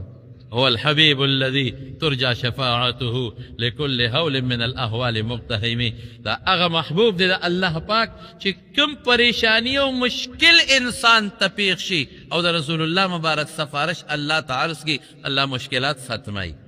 دا خشته قصیده امام بوصیری رحمت الله علیه دا د لیکلې ده. دا یو ډیره بهترینه قصیده ده. 162 د دې اشعار دي 162 او مشهور دی ته خلق قصیده برده وی او برده د خپل نوم نه دی دا اصل قصیده برآ وی. برآ جوړېدو ته ویل کېږي هغه واقع درته وایم او دې ته قصیده میمیه م وی. اخره کې پکې میم دی نو قصیده میمیه م ورته وی او د دې خپل نوم دی الکوكب الدریه فی مدح خیر البریه. خپل نوم یې دا دی الکوكب الدریه پړقیدونکې ستورې فی مدح خیر البریه په صفت د هغه شخصیت کې چې په ټول مخلوق کې د هغه نه بهتر شخصیت بل نشته. دا هغې له نوم یې ښودی دی د امام بوصیري رحمت الله علیه. امام بوصیري دا د ده شرف الدین لقب په دې خلکو پېژنده. ابو عبدالله د ده کنیه و کنیه ورته وایي او خپل نوم یې محمد او د پلار نوم چا سعید لیکلی دی او څوک سعد وایي. شرف الدین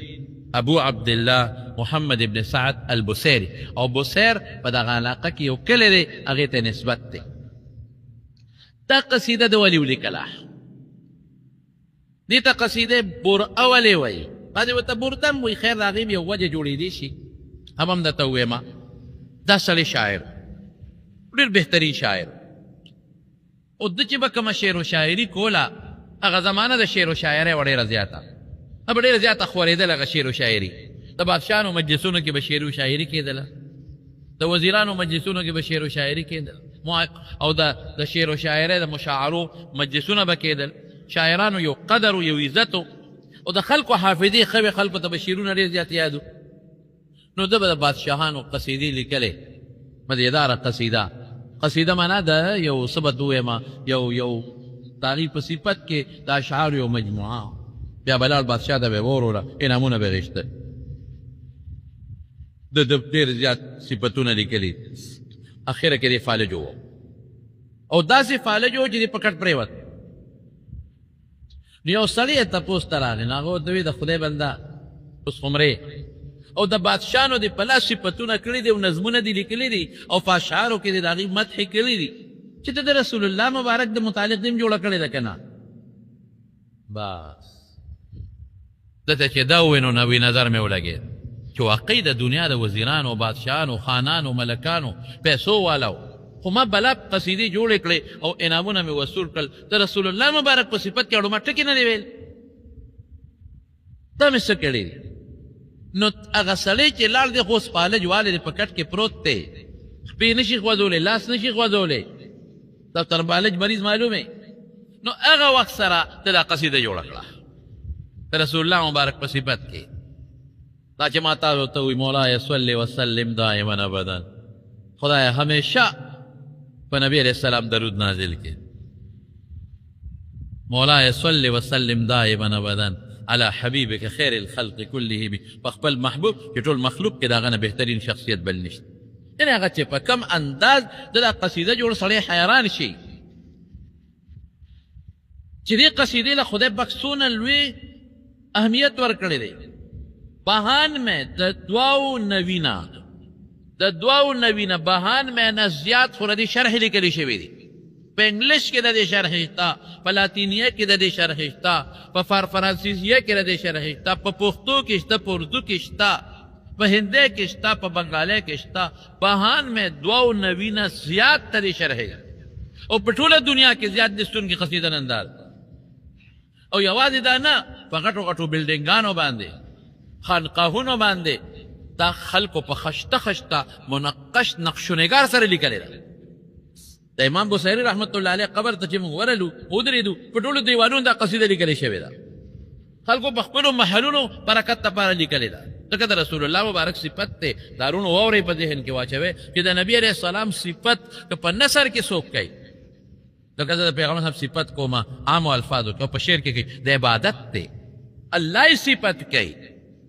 الله یې صفت کوي وما ارسلناک الا رحمة للعالمین. الله ورته چرته ټول قرآن شریف کې ټولو پیغمبرانو ته رب العالمین په نوم سره اعلان کړی دی. هر پیغمبر ته وایي یا موسی انی اصطفیتک نادیناه ان یا ابراهیم یا آدم اسکن انت وزوجک الجنہ. پورا ادب تم آواز کوي. یا عیسی انی متوفیک ورافعک الی غتم آواز کوي. او ټول قرآن کې به تاسو دا پیدا نه کې چې د آواز او د ندا په انداز کې رسول الله مبارک ته په نامه پیغمبر علیه السلام آواز کوي. یا ایها المزمل یا ایها المدثر، اے صادر کی ځان غفتون کیا. یا ایها النبی یا ایها الرسول، فلقب ذکر کئی، اللہ صفت کئی. رب العالمین قرآن شریف کی اللہ صفت نبی علیہ السلام صفت کرے دے او صحابہ پا خپل دا نبی علیہ السلام مخ پا مخصیبتونا کرے دے. بہر کیفو نو خلق دا رسول اللہ مبارک دا خاطر چی دا صفات تی پا دیوانونو لکلے دے، شرحی دی یادی کلی دے دیرو خلقو. اور دیر خلق دا نظمونو نمخ کی ردی او سو کلیم ہوئے تم رضیات کستن کی قصیدہ بلا نشتا پا مخدد مکا کما چی دادا. تمہر صفات پا لما پا خیال پا یو قصیدہ و نات کنی کم صفات کے بدے کے را جمع دی. دیرو خلقو تا یاد دا یاد کرے دا قصیدہ دیرو تا پا یادو یاد دا. نو دا قصیدہ چولی کلا دا پیغمبران پا صفت کے نو دشو تو جسنگ دیو دشو نو بخوب کے نبی کریم صلی اللہ علیہ وسلم. اللہ اکبر.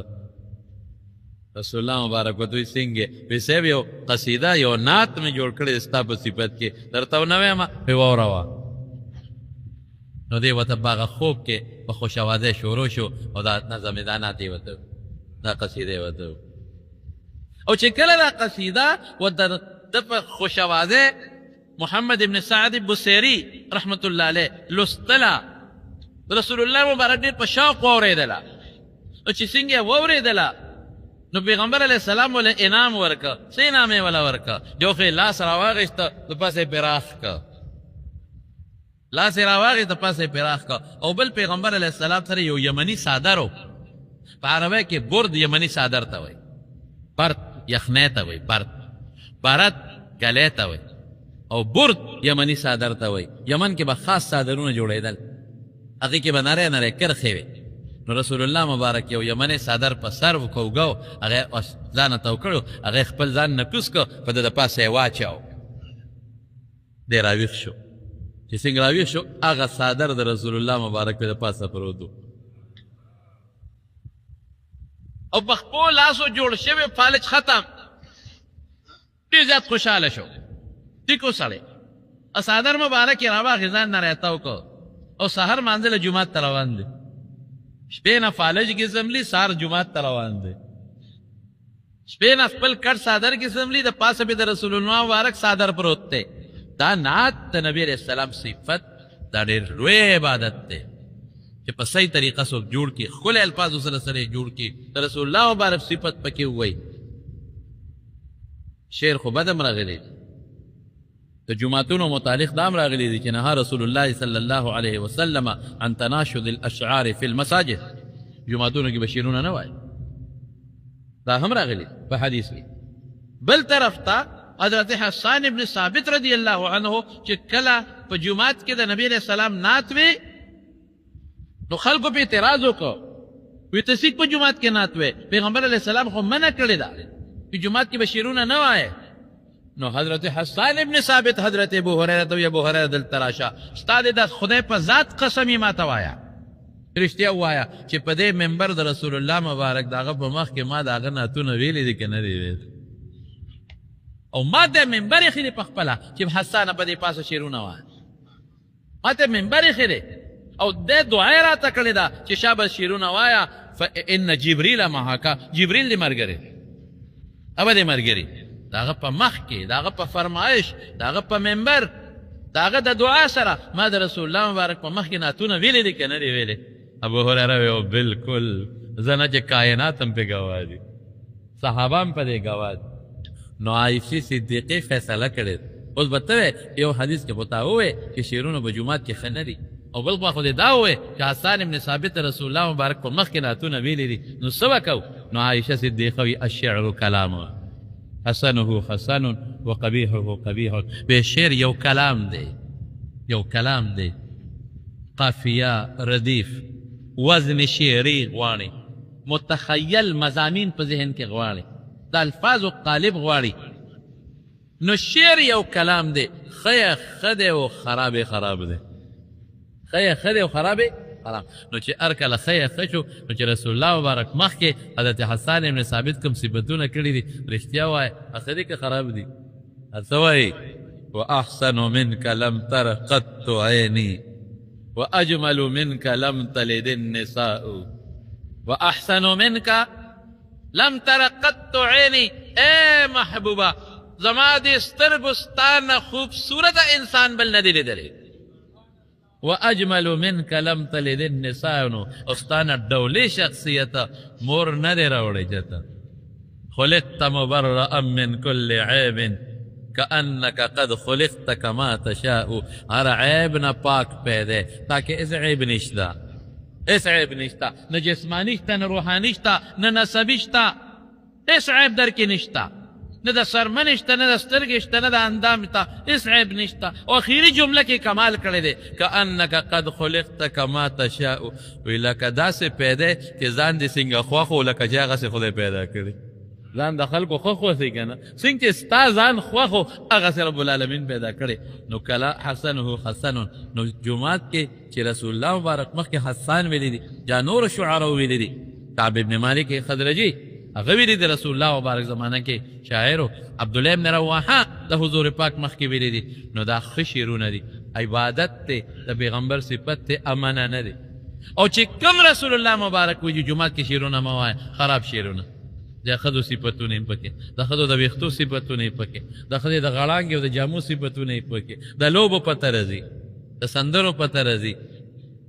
سړي ته د فلم او د سینما سکرین را یادوي دغه بیا ښه نه دي په جومات کې. زما وروڼو دا د نعت برکت دی دا د قصیدې برکت دی چې د کومه قصیده ووې د رسول الله مبارک په مخ کې نو چې کله بیا دی جومات ته را روان شو او څادر یې په سر که نو د دغې زمانې یو لوی بزرګ و عالم ابو الرجا رحمت الله علیه انیق دروازه کې ولاړ دی چې دې سنګ کور نه ووتله نه ښځه خبر کړی نه بچي خبر کړی راشه بسې را بیدار شم د خدای کور ته منځ کوم بیا به قصې کوو چې څنګه هغه ورته ولاړ دی کلکې یې ونیوه ورته وی محمد ابن سعد بصیري بیگا چې د رسول الله مبارک ته کوم نعت ویلی دی لاول به اما ته وی وروسته به جومات ته ځي لاول ما ته هغه نعت وی وروسته به جومات ته ځي. وی ابوالرجا حضرت تا ته څه پته لګي ته څه خبرې چې ما رسول الله مبارک ته نعت ویلی یو نعت خو ما جوړ کړی دی زما ښځه نه ده خبر زما بچي نه دي خبر تا ته څه پته ولګېده. وی بصیري چې کوم وخت تا رسول الله مبارک ته دا نعت وی او رسول الله مبارک درته مسکی کېده او سر مبارک یې درته داسې اړقاو نو زه په دا مجلس کې ناست وم ما نه لیدلی چې تا ویې ښه درته سر مبارک لقاو او مسکی کېده نو ما نه لیدلی لاول به ما ته هغه وی وروسته به جومات ته ځي نو هغه ته یې وروله نو بیا جومات ته لاس هغه امام بصیري رحمت الله علیه د لویې مرتبې خاوند هغه ځای دفن دی په دغه ځای کې. او هغه څادر چې کوم قیمتي څادر و څوک وایي دی پې د پاسه بیا چولی دی دفن شوی دی خو د هغې تاریخ وروستو نه دی معلوم نو خلک ورته قصیدې برده وایي. اصل قصیدې برده یو بله ده هم درته ویمه ځکه هغې خلک دې ته بعضې علما وایي چې برد یمني څادر دی او په خوب کې به نبي کریم صلی الله علیه وسلم خپل یمني څادر اچولی دی خو تحقیقي محققین چې کوم ادبا دي ادیبان او علما دي نو هغې وایي چې نه قصیده برعه ده د دې قصیدې په برکت الله تعالی صحت ورکړو جوړوالی ورکړو دې ته قصیده برعه وایي. قصیده برده بیا یو جدا ده. په هر کیف زما وروڼو خبره دا ده چې دا خو یو خبره شوه د قبر چې دی د قبر خوا کې د یو شیخ دی لوی شیخ دی هغه د قبر په خوا کې پروت دی د هغه نوم دی ابو سعید ابو العباس مرسی رحمت الله علیه چې د مصر د خلکو په نظر کې د ده نه د هغه اهمیت خلکو زیات یادو مونږ چې به تپوس وکړو امام بصیري وایي دی قبر دی وایي راشئ د امام ابوالعباس مرسي رحمت الله علیه قبر ته ورشئ هغه د خلکو په نظر کې د ده نه هغه د امام شاذلي رحمت الله علیه شاګرد او مریدو کوم چې په نقشبندیه کې شاذلیه ورته وایي هغه د شاذلي رحمت الله علیه شاګرد او مرید دی نو د هغه قبر دی ورسره خوا کې یو لوی جومات دی جومات یو څنګ ته د ده قبر دی بل څنګ ته د هغه قبر دی بهر کې دې پورې درته یو بله خبره هم کومه کومه چې اصل زموږ علما وایي قصیده برده هغې ته قصیده لامیه مو وایي هغه بله ده هغه چا لیکلې ده هغې ته قصیده لامیه مو وایي هغه کعب بن زهیر لیکلې ده کعب بن زهیر څوک و او د هغې یو مزیداره غوندې واقعه ده هم درته وایم دېس په مناسبت کې کعب بن زهیر دا د رسول الله صلی الله علیه وسلم زمانه کې تیر شوی دی دا د پلارو زهیر ابن ابي سلمى شاعر د زمانې نامور شاعر پلار نو دې چې کله ماشوم و شعر شاعري کوله نو پلار نه پرېښود شعر و شاعرۍ ته پلار وایي ته به بچې شعر و شاعري به نه کې دا کعب ته به سبا ګډې وړې ووایې ځکه شاعران فرق قسمه خبرې کوي کنځل به چا پسې جوړ کړي د چا بد به ووایې سپکې به ووایې نو زموږ د خاندان هغه شعر و شاعري و برباد کړي خو دی نه صبرېده نو چې پلار پې پوه شو چې دی نه صبرېږي نو هغې تربیت وکړي نو دی د جاهلیت د زمانې په شعراو کې شمېر دی دې ته مخزرمین شعرا وایي یعنې هغه شعرا چې د رسول الله مبارک زمانې موندلې او د نبي علیه السلام نه مخکې زمانې موندلې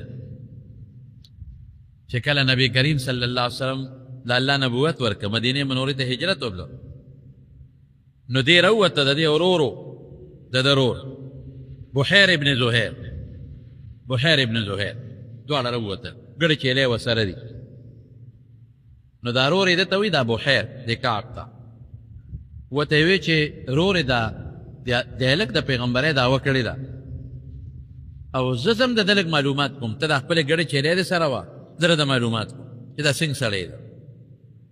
نو دی ورته وایي چې دې رور ته چې ته خو لاړ شه دې بحیر ته وی ته خو لاړ شه معلومات یې واخله خو ګورې ملګرتیا ونه کې مشوره به کوو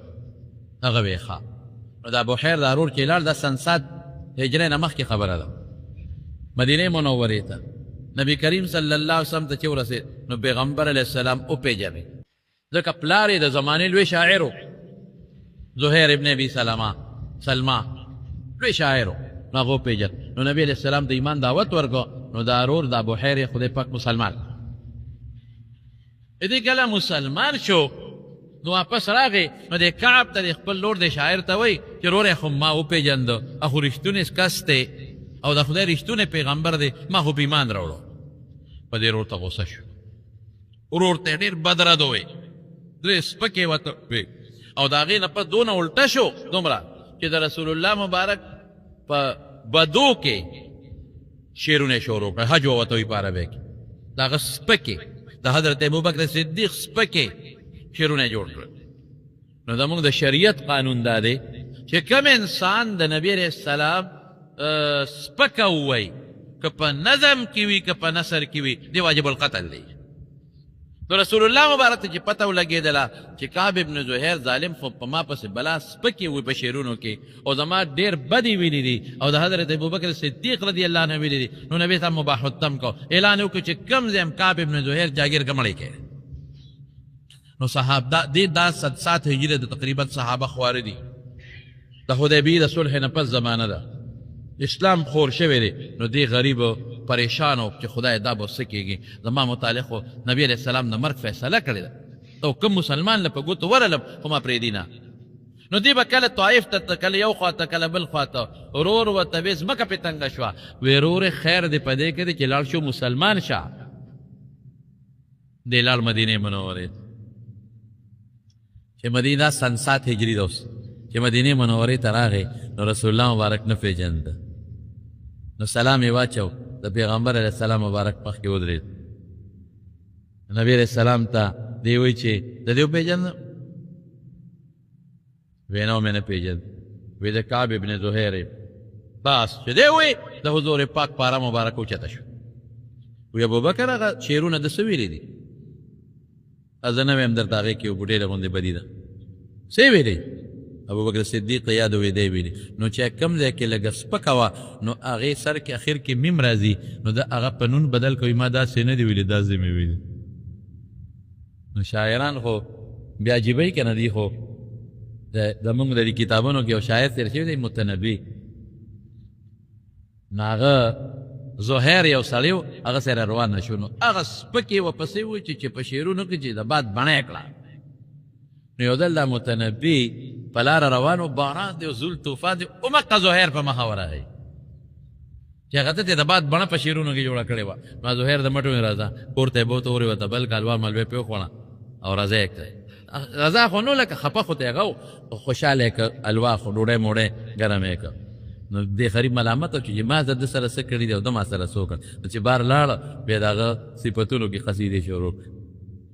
چا ورته وی عجیبه ده، مخکې دې ولا بد وې، اوس دې ولا صفتونه شروع کړل. نو یو شعر و، شاعران خو کمال کوي که وی هجوت زهیرا ثم انی مدحته،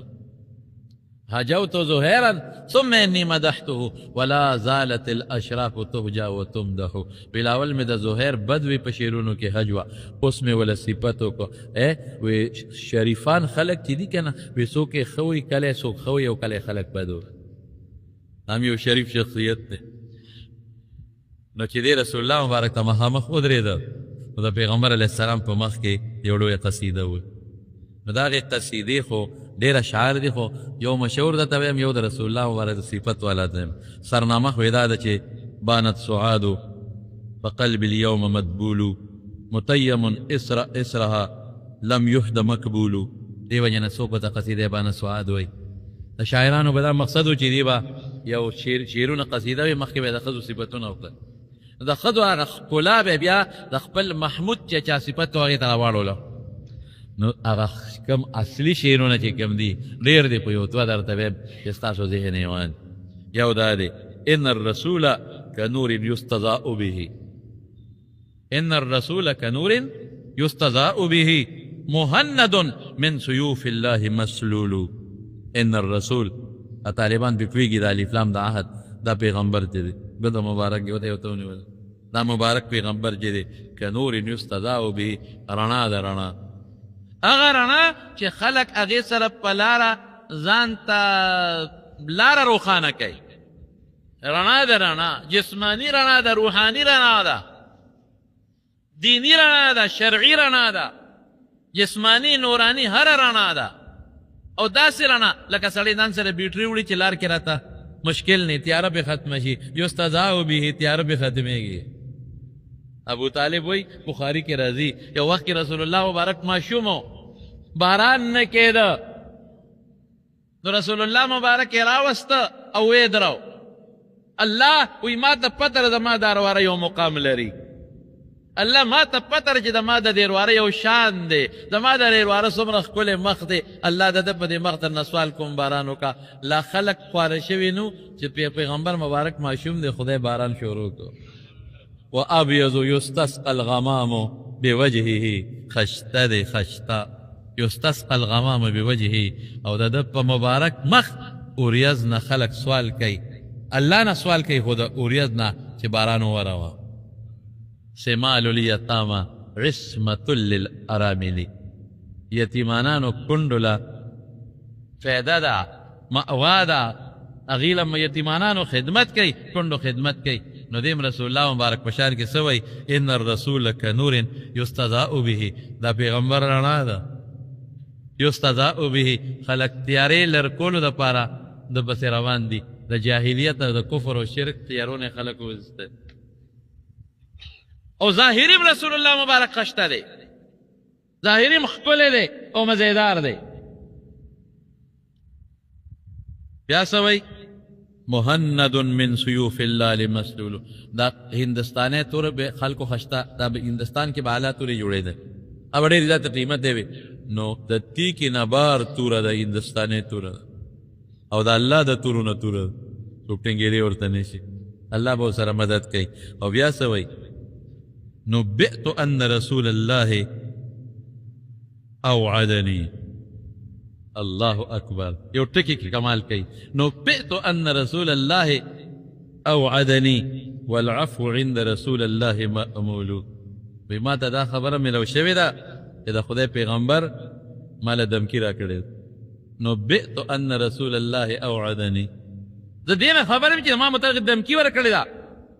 چې دې مړ کې. والعفو عند رسول الله مأمول.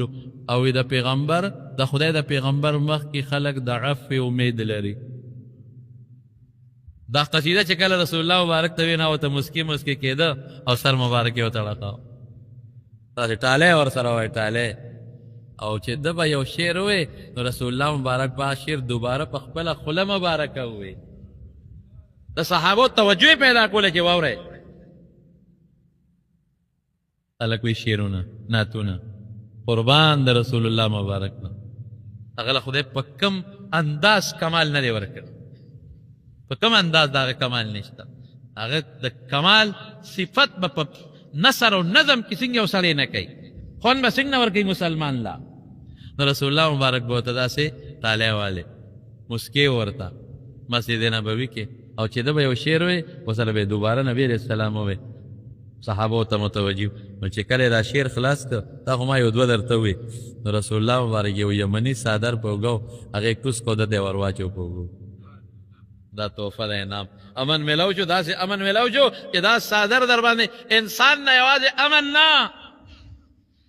څادر کې اشارت یو بلې خبرې ته دی. داسې څادر مې دله درکړه چې ما په اوږو دی شیطان نم امن میلاو شو، د الله د عذاب نم امن میلاو شو، د کفر و شرک نم امن میلاو شو. زه بچې دا څادر واخله. هغه څادر چې کله بیا دی وفات شو حضرت معاویه رضی الله تعالی عنه د ده د زوی نه په 40,000 درهمه واخیست. 40,000 درهم باندې هغه واخیست. 40,000 درهم ډېر شی. معاویه رضی الله عنه به جمعې تقریر له راوته او اختر له هغه څادر به بدن باندې چول. هغې کې به وته معاویه رضی الله عنه پس بنو امیه بادشاهانو سره، هغې نه پس بنو العباس بادشاهانو سره او بادشاهانو به سله استعمالو چې کله به تقریر له تل هغه څادر به در نه تاوه چې دا هغه څادر دی چې د نعت په عوض کې د پیغمبر علیه السلام مبارک کعب ابن زهیر ته ورچولی معاف کړی م دی. بیا هغه څادر اوس په قسطنطینیه کې عجیبګر کې موجوده دغه څادر پروت دی. زما وروڼو دا خو مې صرف دې پورې وې چې څوک هغې ته زموږ محققین علما قصیدې برده هغې ته او دې بلې ته قصیدې برده وې. خو خیر که دې ته هم ته برده وې نو ما تاسو ته د هغې متعلق هم وضاحت وکړو. دې متعلق یو خبره مې بله ذهن ته راله. عبدالرحمن جامی رحمت الله علیه یو صوفي شاعر و ډېر لوی عالم هم و. شعر و شاعرۍ سره چې علم یو ځای شي بیا خوند کوي. علم چې نه خو بیا بعض انسان په دې شعر و شاعرۍ کې لږ بل طرف ته لاړ شي. خولې نه داسې الفاظ وځي چې هغه هم غیر مناسب. دې وجې نه شاعران حضرات چې کله هم د رسول الله مبارک یا د اسلام یا د دین متعلق یو نعت جوړ کړي نو یو ښکلی عالم یو مفتي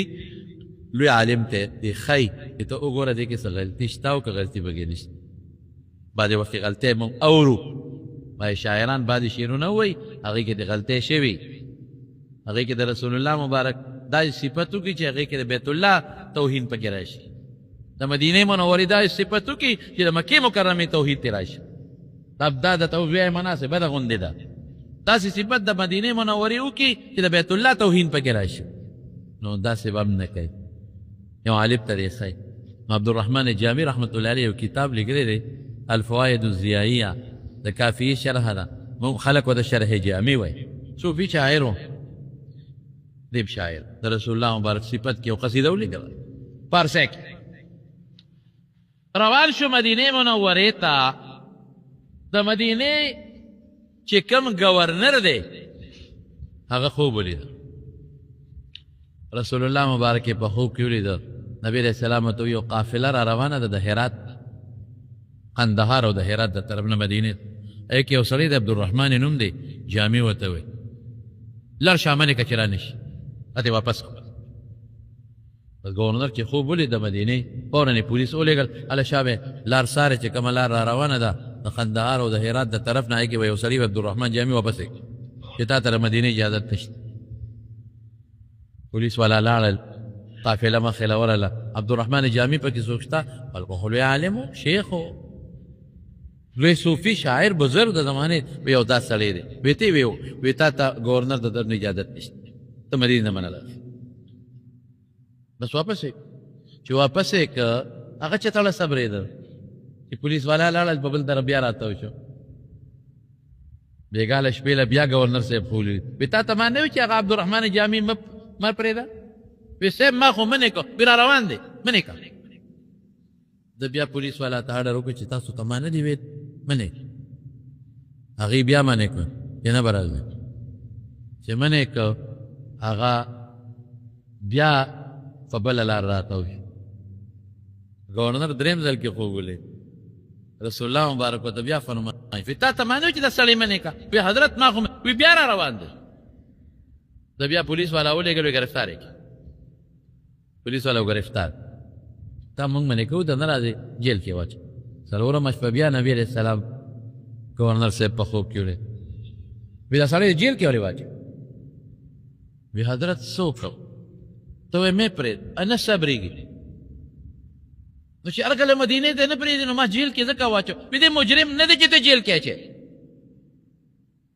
فوراً پرېږده نو حضرت ولې منې کې زه وی منې کوم نه خو یو خبره ورته وکړه ته زما په صفت کې یو قصیده یو نعت لیکلی دې به راځي هغه نعت په زما مخ کې وی نو که هغه نعت یې زما مخ کې وی نو فتنه جوړېږي حضرت څه فتنه به جوړه شي وی زه به لاس د قبر نه راوباسم او دلته به هرکلی وی دته ووایه دا نعت دی نو راځي دی نو اوږده قصیده ده د یوسف زلیخا پخوا به خلکو لوستله یو شعر به درته وویم یو شعر مزیدار چې کوم په زړه لګېدونکی شعر دی بیرون آور سر از برده یمانی بیرون آور سر از برده یمانی که روی توست صبح زندگانی ای محبوبه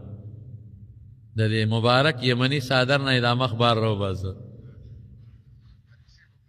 بیرون آور سر از برده یمانی د یمني صادر کې چې ته په قبر مبارک کې پروت او دفن دینس مخ بار رو باسه سر بار رو باسه سر مبارک که روی توست صبح زندگانی استا مخ د جون سبا دی زندگی سبا د جون سبا ستا مخ نوې زمانه به نه وه زموږ د علما لولا کله ما خلقت الافلاک نو علامه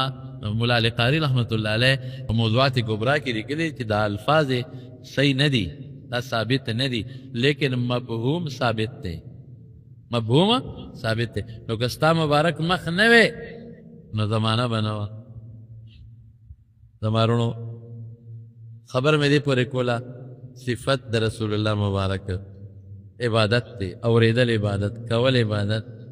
چې په ښکلی انداز باندې د لوبو نن سبا خلک وایي ډېر خو د سندرو به تر په کتاب کې ما یو کتاب ولید نعتونو پکې او د هر نعت په سر یې د لوبې د سندرې یو کړی لیکلی ما لکه دا ولې وی دا د نعتخوانانو ته ښایي چې ګورې طرز به یې په دې غزل پسې وایي بچې جانه څنګه یې زمونږ بچرجات چې نعت وایي نو موږ ورته طالع وو که نه په موږ خدای شوم کړی مصیبت په ده کې دا چې بې پیسې د خولې نه ټکې نه نعت بې پیسو بلکل نه وایي حاجي نو دې غریب خو مزدوري نشي کولی خو نو موږ به خدای دې پکې خیر واچوي بهر کې دا خو زه خوشطبي ورسره کوم الحمدلله دته زه وایم شکر وباسه شکر وباسه اواز خدای ښکلې درکړې په دا سندرې م ویلی شو په دې ګانې م ویلی شو نو خدای پاک دله حافظه هم درکړې ده داسې حافظه خدای چې کمپیوټر دی زما په خیال ما ته د یو خپل کور کې یو نمبر دو یاد دی موبایل نور راته نه او دته ته دنیا به چې جاده تپوس پلار کې څه نمبر دی په یو ټس یې درته پلار کې څه نمبر په یو ټس او موبایل ټک ټک میلو کې خدای پاکه موږ به نه غو سترګو د ګورو موږ ته نه ښکاري بهر کې دا د رسول الله مبارک. نو علامه بوسیری پورې خبره مې کوله د هغه قبر دی په اسکندریه کې. یو بل عظیم الشان شخصیت پکې پروت، ډېر عظیم الشان شخصیت چې هغه ته لقمان حکیم وایي. څوک ته پیغمبر وایي. قرآن شریف کې الله ذکر کړی دی، دا دې چې کوم نصایح خپل بچي ته کړي دي الله قرآن کې ذکر کړی دی. او څوک به نه پیغمبر نه راسي او نیک سړی بهر کې یقین سره موږ څه نشي ویلی. خو د لقمان حکیم قبر هم په اسکندریه کې پروت دی. او یو لوی شی پکې بل دی چې هغه یو لوی مکتبه ده، په عظیم الشانه مکتبه. په جون کې مې داسې کتابخانه چې ده نه ده لیدلې ځکه دا چې ده نو چې لاړو مکتبې له ستړي شو، خدای پاک په ګېټ کې ورننوتو نو یو چت دی او په یو عجیبه اندازې جوړه کړې، لوی میدان دی، لوی میدان او دې کې مکتبه ده او چت دی مکمل. یو چت ته به خېږي نو بل ته به خېږي نو بل ته به خېږي نو 6 دقیقې 15 دقیقې لږ وچته تو 12 چته. یو چت څونه دی؟ هغه چت خو یې خپل کار به کوي، خو موږ پکې صرف د دمید نه پکې د حدیثو څه وګوره چې د حدیثو کتابونه کم ځای پراته دي. نو دې لاړ دانې زحمت د هغه تپوس موږ یالته کې هغه فرس کې وګورئ تاسو به کم ځای پورې کړی دا خو 12 چته ده او یو چت یې دومره دی چې ما په خیال دا نیمې تورنګ دی وایي نو دونه به خوني خو خیر تقریبا. نو تا به کم ځای ګرځې ته مو تپوس وکړه معلومات واخله چې د حدیثو کتابونه کم ځای یو هغه به وګورو نشو کتی. موږ په یو د لغتو یو حصه هغې کې لغت لیکلی و په هغې ګرځېدو. یا خدای پاک هغه کتابونه چې موږ په خوب کې هم چېرته نه دي کتلي. بیا هم د حدیثو ځای پیدا کړو نو په هغې کې ستړي شو، یو سرزن او په بل تې راوزن دا کتابونه داسې پراته دي المارو کې نه دي په دې منځ کې پراته دي نو دې خوا هم دي او داسې هم دي تاویږي به ورسره. کمپیوټر یې ورته پرتې دي که څوک په کمپیوټر پکې لیکل کوي کاغذ قلم میز څه پراته دي. او یوازې د عربۍ کتابونه نه دي، هرې ژبې کتاب پکې پروت دی. او یوازې دیني کتابونه نه دي، میډیکل کالج والا ناس هغې خپل کتابونه انجینیرنګ والا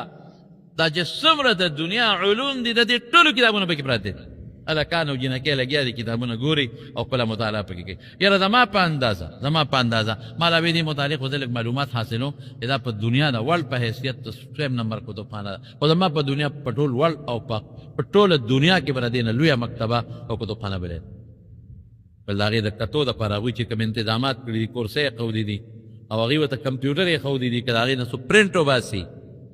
یو کتاب پکې ګورې نو حیران به شي چې خدای پاکه. نو دا په اسکندریه کې دا یو معمول دغه معلوماتي سفرو د بحر احمر متوسط په غاړه باندې دا ټول د هغې په غاړه تقریبا دا لویه کابر پکې دفن دی. او زه خو جلاله به د امام بصیري رحمت الله علیه قبر سره خوا کې ودرېد یو عجیبه کیفیت پې محسوس یو عجیبه کیفیت. نو دا شخصیات دي په دې کې په مصر کې او د اسکندریه په سفر کې او د هغې متعلق څه نور ضروري څیزونه هم تاریخي شته دی. نو که تاسو پې نه تنګېدی که خیر انشاءالله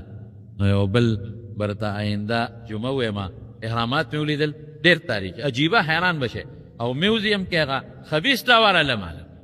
خبیث پېژنئ که نه فرعون هغه لا ورله. نو ما وی چې هلکه د فرعون ملاقات له ورې نه ځو زیارت له نه ځو نیت جوړ کې زه د تله زه به پیغور وله ورکو پیغور ورکو ولرم خبیث بچی مې د خر بچی مې دلته اوس پروت دی عربۍ کې ورته لګیا وم ابن الحمار یا ابن الکلب دلته اوس سپي بچی پروت دی تا وی زه خو لوی خدای ما وړه که نه ټیزه نه اوس ابرته انشاءالله هغې سفر کې چې مونږ سره لیدلي دي ډېر عجیبه او ناشنا ابرته انشاءالله آینده جمعه ویم. الله پاک دی مونږ له د دغه بزرګانو چې د هغې نومونه درته واخېستل د اولیا چې نومونه واخېستل الله یې او د رسول الله مبارک صفتونه خدای دې مونږ د نبي علیه السلام سره دې اکابرو ملګري سره ملګري کړي په آخرت کې زمونږ په زړه کې د خدای رسول الله مبارک محبت واچوي او د هغې صفتونه